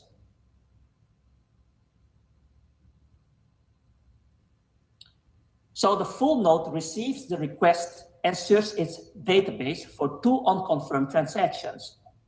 The unconfirmed transactions are represented by the gray blocks, as you can see over here, and the full node randomly selects 2 tips using the Markov chain Monte Carlo method. Please don't ask me to explain this method, that's beyond my expertise. I only know 2 tips are randomly selected. So the node will validate these 2 selected tips. For example, do the tips have the fonts, do they double spend, etc. If the transactions are valid,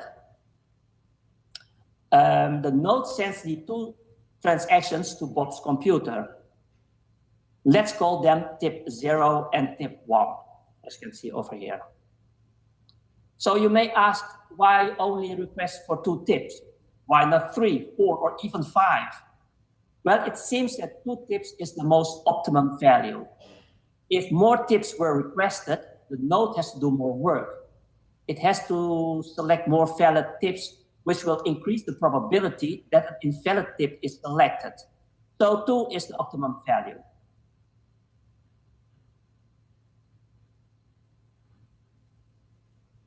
So Bob's computer has received the 2 tips, as you can see over here. Please note, the transaction objects and the 2 tips each have a unique hash number. Now the Trinity wallet does the following. Inside the transaction bundle, the transaction objects and tips are chained. See the green lines, these green lines. So this transaction object is chained to this transaction object. This transaction object is chained to this transaction object.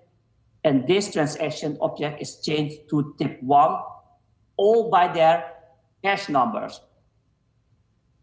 By the way, this last transaction in the bundle, this one, with the highest current index number is chained to tip 1. These references are called trunk transaction. And these transaction objects are chained to tip 0, also by its hash number. And these references are called branch transaction.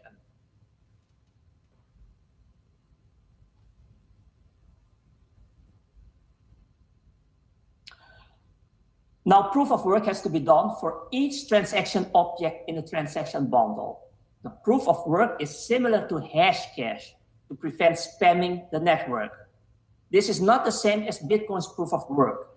This proof of work usually takes 30 seconds on a modern PC. So what is this proof of work? A nonce, which is just a random number, is appended to the transaction object data. So here's the transaction object data. So this is the transaction object. And we append a nonce. The transaction object data plus nonce is hashed, as you can see over here. In this example, the hash value ends with 7 zeros. These are 7 zeros. But we want this hash value to end with at least 14 zeros.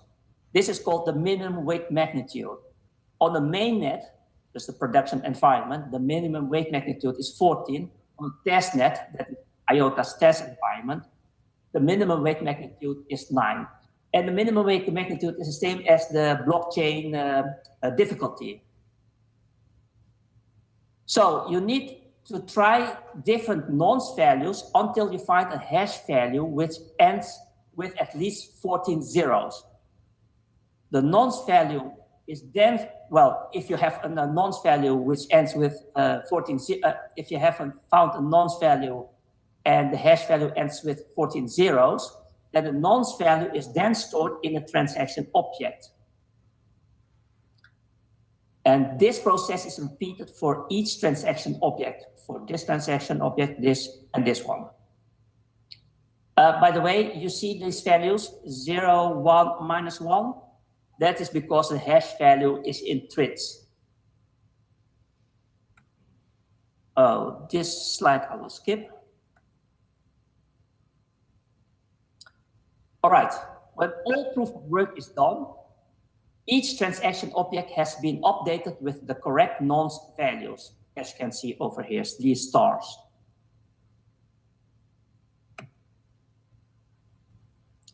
So all transaction objects together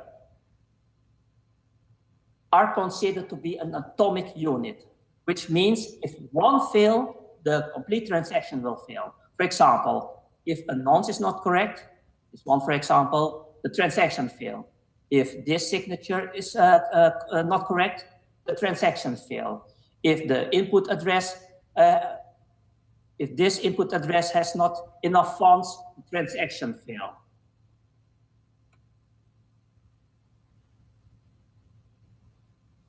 So the wallet broadcasts the transaction bundle to its connected node.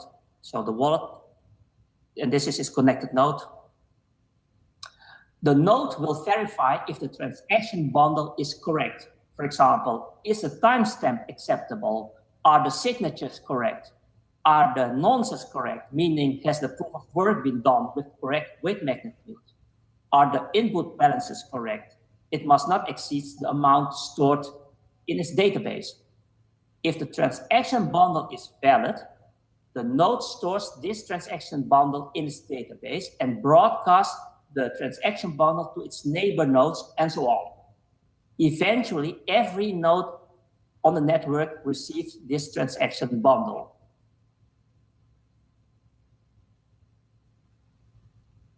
So this is a graphical representation how Bob's transaction bundle is stored in a node's database. So each block in the IOTA tangle is in fact a transaction bundle representing a single transaction. And each transaction has two connections to previous transactions, which are the tips, as you can see over here. And this is how a transaction is created. Now, to make my story complete, do you remember the coordinator and the milestones? So the milestones are signed transactions issued by the coordinator. These are milestones. In a milestone transaction, one of the tips always refers to its previous milestone. So this milestone refers to this milestone, and this milestone refers to this milestone. So each node on a network will keep track of these milestones. A node will consider a transaction confirmed if and only if it is referenced either directly or indirectly by a milestone. So let's say this is my transaction, this was Bob's transaction. So it must be referenced by one of these milestones. In this example, this transaction is directly referenced by a milestone. If my transaction is over here, it is indirectly referenced by this milestone via this tip and this tip. And my transaction was over here. And this is the protection against the 51% attack. If the IOTA network has enough hashing power, the IOTA Foundation will gradually remove the coordinate.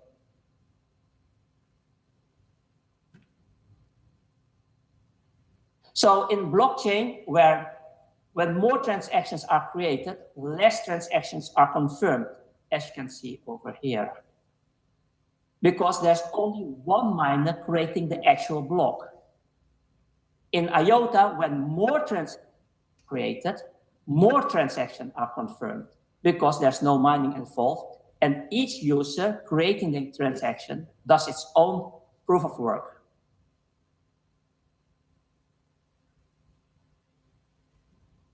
Okay, so I'm at the end of my presentation. If you want to reach me, here are my contact details. All my IOTA tutorials and corresponding presentations can be found at this link. And let me switch back to my camera. All right. So, any questions? Thank you very much. Thank you very much. Can't hear Robert, you at this moment. Can you hear us? Yes. Oh yeah, now I can hear you. Okay. So I had a question about your work. How many videos did you prepare? How many tutorials did you record? Sorry, I can't hear you. Can you repeat the question? Can you listen me? Can you listen me? Can you hear now? Yeah, now I can hear you. How many tutorials did you publish on YouTube? I have 7.5 hours of video made. Okay. So I have no idea how many videos there are. Okay. But there will be more. Okay. Thank you very much, Robert. Let's see if somebody has questions for you from the audience, or otherwise we pass to our last speaker who's wait. Oh, there's one. Let me get you the microphone.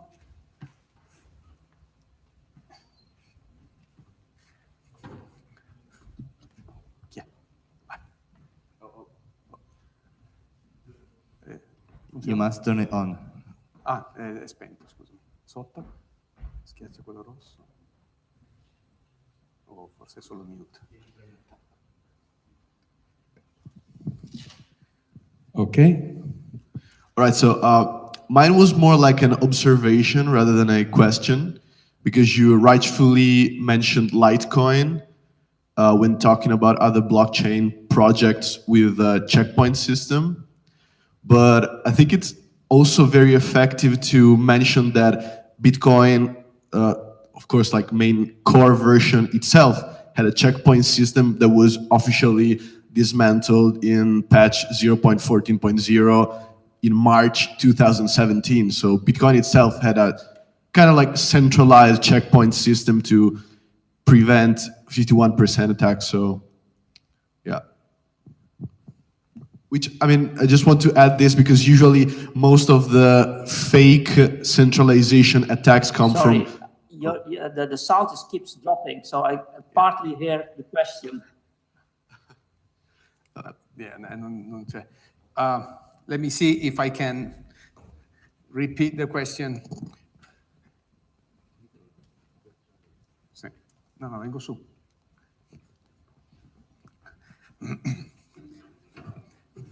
Ma bisogna parlare proprio nel computer. Is this better? Is this better? Yes. Okay. So the question, it was not a question, it was an observation that also Bitcoin had kind of a centralized checkpoint system that at some point has been eliminated. So it is quite normal that in a early stage distributed ledger, these things happen. Yes, that's true. Good. Anybody else? Thank you. Thank you for the survivors. We have now our last speaker. Is he already online? Okay, thank you, Robert, for connecting. Bye. See you soon. Bye, Robert. Thank you.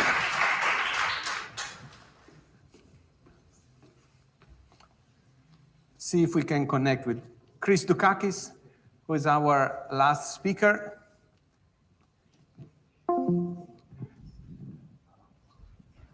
So Chris is one of the members of the IOTA Foundation. So he's and he's also one of the persons we have been interacting with during the past year. So he's one of the guys who helped our students work at their thesis project. And so he will give us an overview of the IOTA vision for the future, and also he will say something about future developments of the masked authenticated messaging feature that we have been talking about before. Is Chris online? See if we can see him. There he goes. Hi, Chris. Hello. Hello. Thank you for being with us. I guess I should try to share my screen. Yeah. We can see you and hear you very well. I'm sorry? We can see you and hear you very well. Okay. All right. Do you see my screen as well? Yes, we did. So it's dark. This talk is titled Aspects of IOTA Vision and Specific Use Cases. Sorry, the screen is black.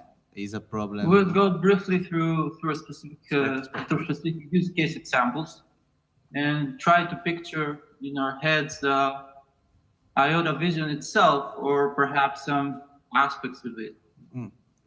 So, a brief introduction about myself. Chris? My name is Chris, sorry for interruption. Yeah. Your screen is black, so I don't know if it's your problem or our connection.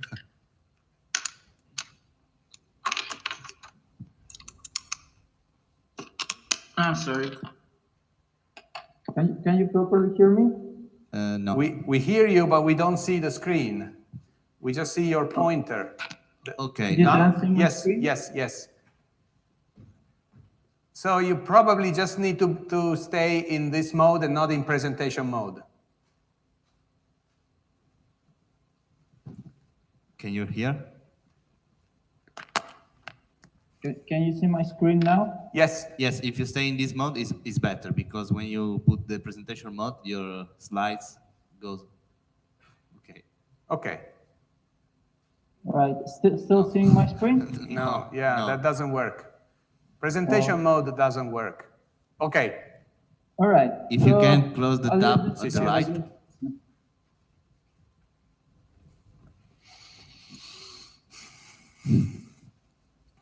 Okay. All right. Better. Thank you.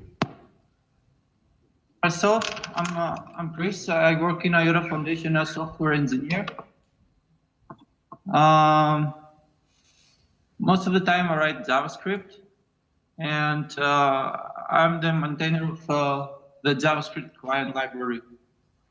So IOTA Foundation is a non-profit foundation registered in Germany with the goal to research the technology and make the protocol secure and usable, develop production-ready software, educate the community and developers who are interested in building upon IOTA, and standardizing the protocol so that it's written in stone, and we will be able to implement different use cases that are here to stay and can work together in the Internet of Things environment.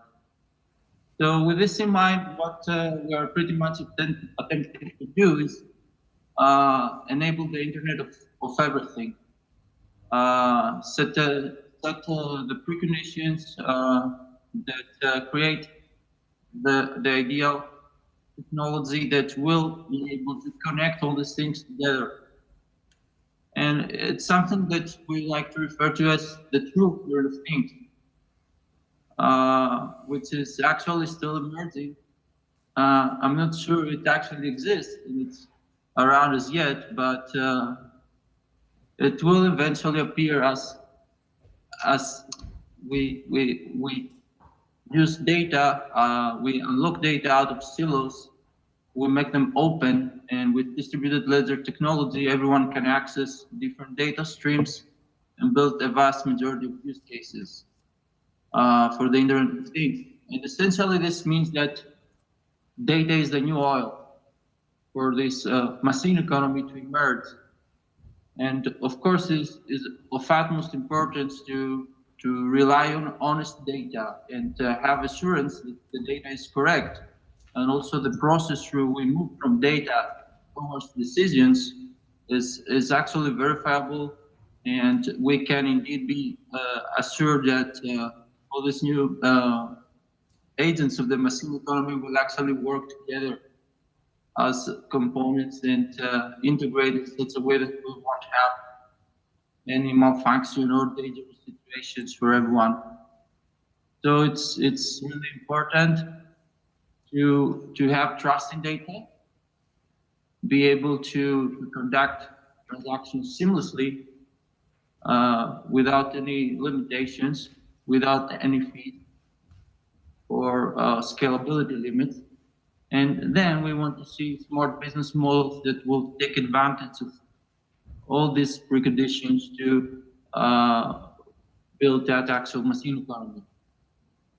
So to get at that point, we actually rely on Tangle, which is a directed dissecting graph.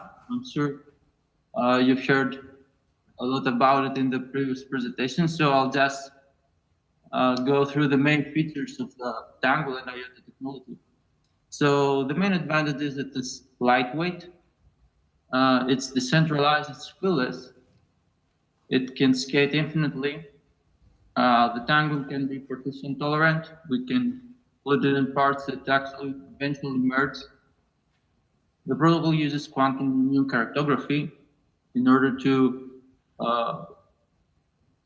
prevent from a potential appearance of quantum computers that will cause a very permanent effect if all these billion devices of Internet of Things are actually out there and are not quantum known. It will be possible to pattern. IOTA is being designed to be interoperable and integrate with other protocols. It doesn't necessarily to replace blockchain. It could also interact with other blockchains. And the main and most beautiful characteristic is that there is no discrimination. Everyone is equal in the network. There is no sense of separation between transaction issuers and validators. So whenever someone wants to issue a transaction, is actually a validator. And this actually creates a system that is truly distributed, and there is no separation based on different roles on the system. So everyone has the same potential and contributes towards the network in a similar manner. So these are actually features that, at least to me, make IOTA the only enabler for the true Internet of Things. And in this talk, we will mostly focus on two pillars that are microtransactions that we can make with IOTA Phyllis microtransactions pretty easily with tools existing today. And we can also do secure data transfer, particularly MAM, Mask Authenticated Messaging Model, secures integrity of data. And this is because we can actually have zero value transaction within IOTA. We don't have to spend any money to issue a transaction. And instead of accounting details, we can just insert messages within the transactions. And this truly set the preconditions to something equivalent to the Cambrian explosion, which is an event that was actually triggered 541 million years ago, let's say, and major animal phyla appeared in similar fashion.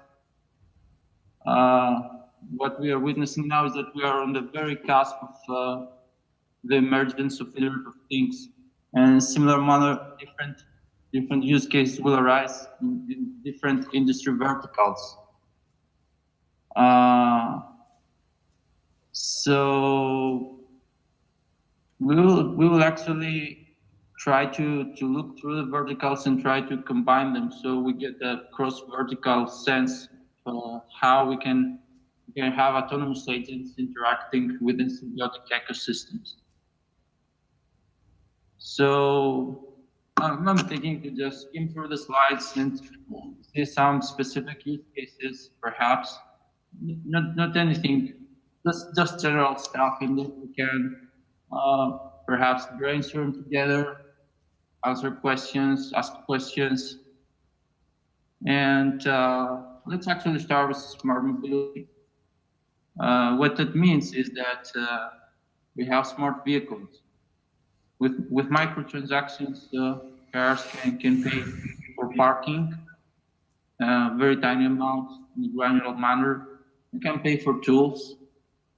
With data integrity, we can have in the future we could have ways to link the cars together so they can avoid accidents. Maybe we can get rid of traffic lights. We can also use microtransactions for charging, and anything else that we can integrate on top of the car and requires data exchange or payments can be built using the Tangle as ledger. So we would also have secure software updates, like verifying the integrity of the update by using some sort of verification, perhaps through most authenticated messaging, the Tangle for that.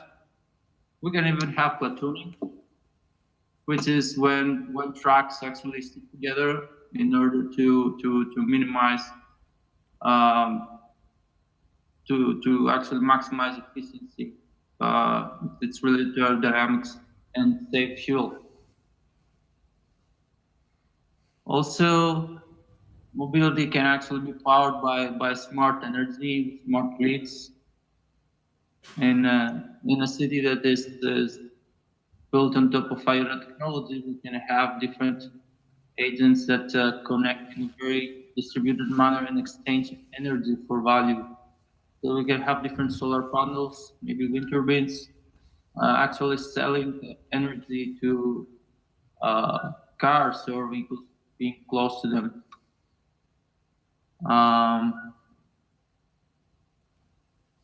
Also, another big vertical is the global trade and supply chain. There has been a very good talk by Dominic Siener on this topic for Most Connected World 2018. I suggest to everyone just listen to that talk, find it on YouTube perhaps. And I'll just go through the problem that is today the supply chain is clearly complicated. It's difficult to build processes that automate things in the current setup because there is a lot of bureaucracy, a lot of paper, and it's hard to make things transparent. Know where actual goods come from. It's hard to track and hard to minimize the cost. Whereas using a distributed ledger, we can actually use it as a medium for all these different participants in the supply chain and global trade to input or read data and coordinate the transport of goods. And that could be done greatly with MAM, because MAM supports a feature that can give granular access and authorize different parties with different permission access, different data streams.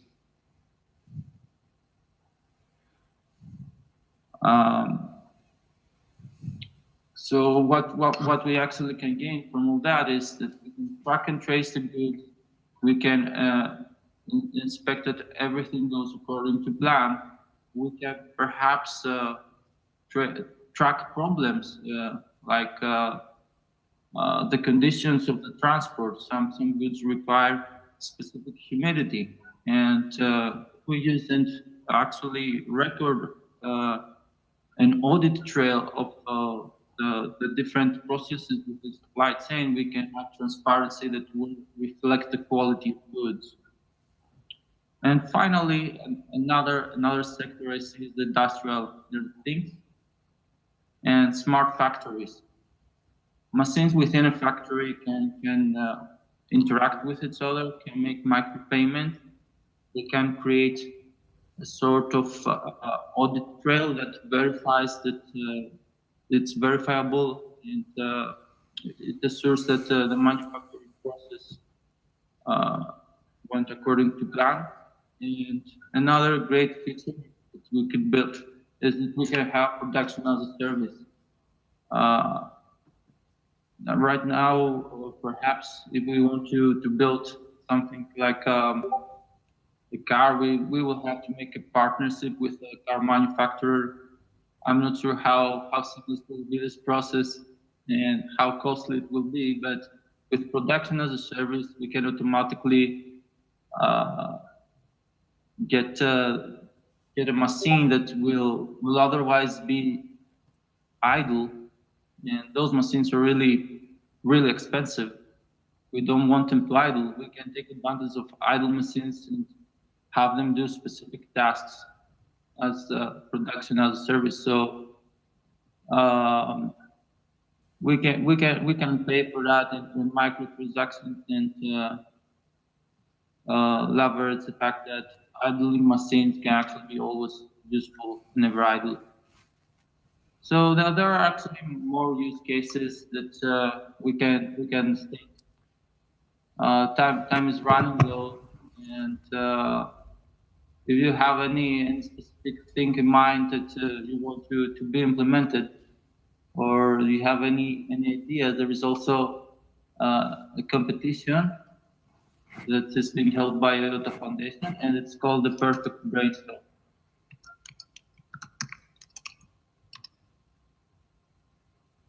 And if you Google it, I think it will pretty interesting to have any participation if you wish, of course.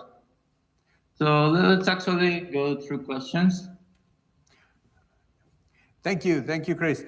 So what is the name of the competition? One second. What is the name? Sorry? What is the name of the competition that you mentioned? Perfect Brainstorm. Perfect Brainstorm. Okay, this is something. Yeah, you can Google it. There is a post on our blog. Okay. Thank you very much. So.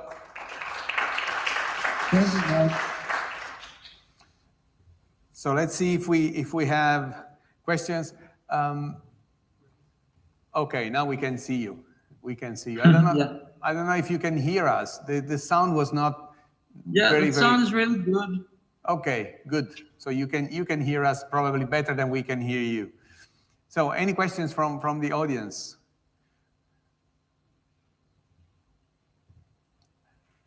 I think we don't see, it's also late. So I think we have no questions. So thank you very much, Chris, for Thank you guys. your presentation, and we'll stay in touch. Okay. All right. Thank you again. Have a good night. Bye. Good night. Good night. Bye. Thank you. Bye. Thank you. Okay. So we are quickly going to the end of this event.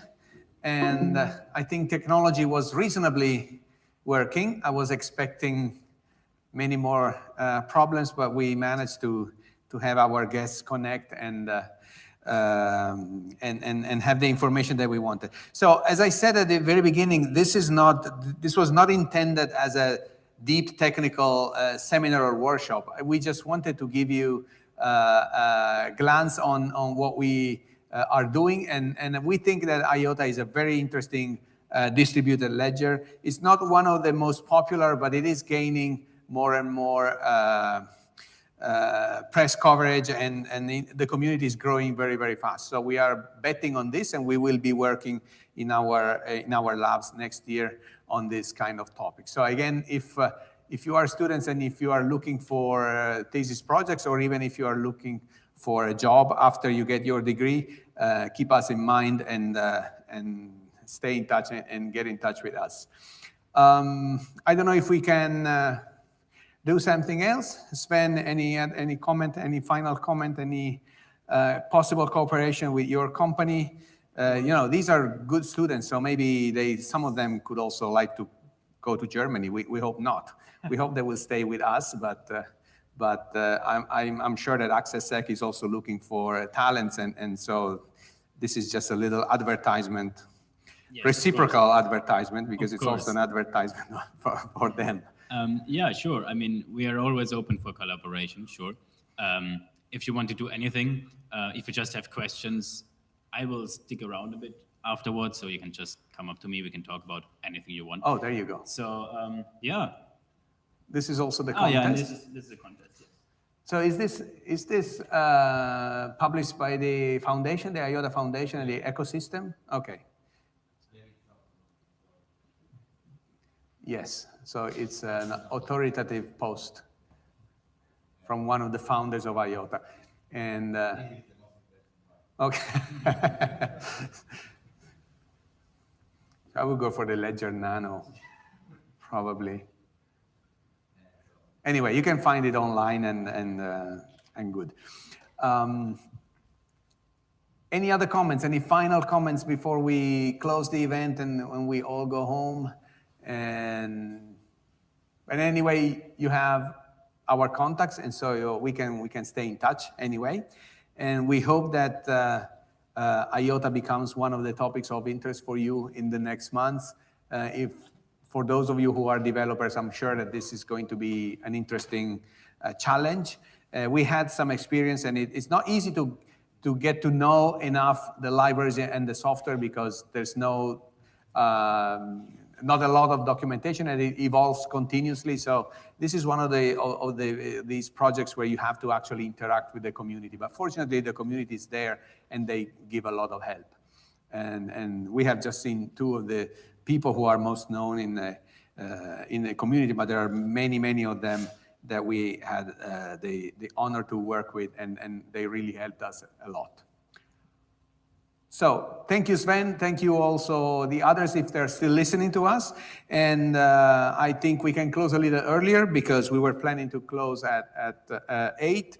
About thesis projects, that was our last topic. We have said something, and you have seen from all the presentations that the number of topics that can actually be selected as a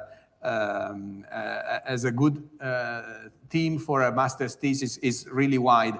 And we are working on IoT independently on these new technologies, but we're trying to put them together. So there's a lot of activities that is going on in our foundation. And so feel free, if you are interested, also to stop by and come and visit us. We can have a tour of the labs and have a more detailed talk about what we can actually do. We have projects in mobility, we have projects in the energy sector that have been mentioned, and all of them are more traditional projects so far, but we are planning whenever we can to introduce the distributed ledger support in some ways. So there are several European projects that we are writing today, which means that they will be starting, hopefully, if they are selected in the next months, I would say in the next 6 months. And some of them already we're already proposing for some of them the use of distributed ledger and IOTA in particular. And so we normally have a success rate of a little more than 10%, which means we write 10 proposals and we are successful with 1 or 2 of them. But we are planning, and we already put it in the budget for next year, the possibility to include these topics also in some funded projects, which means that we can also start actually having colleagues like Francesco and Jure that you have heard before to work on these projects. So I'm sure that the next year, the next 12 months will be very good, and there will be a lot of activities on IOTA. So again, follow us and stay tuned, as we would say. This is just to show, this is a bot I developed on Discord that show synchronization status of our nodes. Of the nodes. Every hour it publish, okay, I'm synced. So all of them are 100% synced. Yeah. Which is good. Yeah, can you switch the lights off, please? There you go. So, okay, so. You can see latest milestone index number that is the same of subtangle milestone index. These are just numbers, but if the numbers are the same, the sync is complete. So we have full nodes that are up to date and synced with the tangle, with a general tangle. Okay, so if you don't have any more questions, we can close here. And for any questions that should come in the future, just let us know, and we will find a way to discuss some potential projects that we can do together. Okay? Thank you very much for staying with us so late, and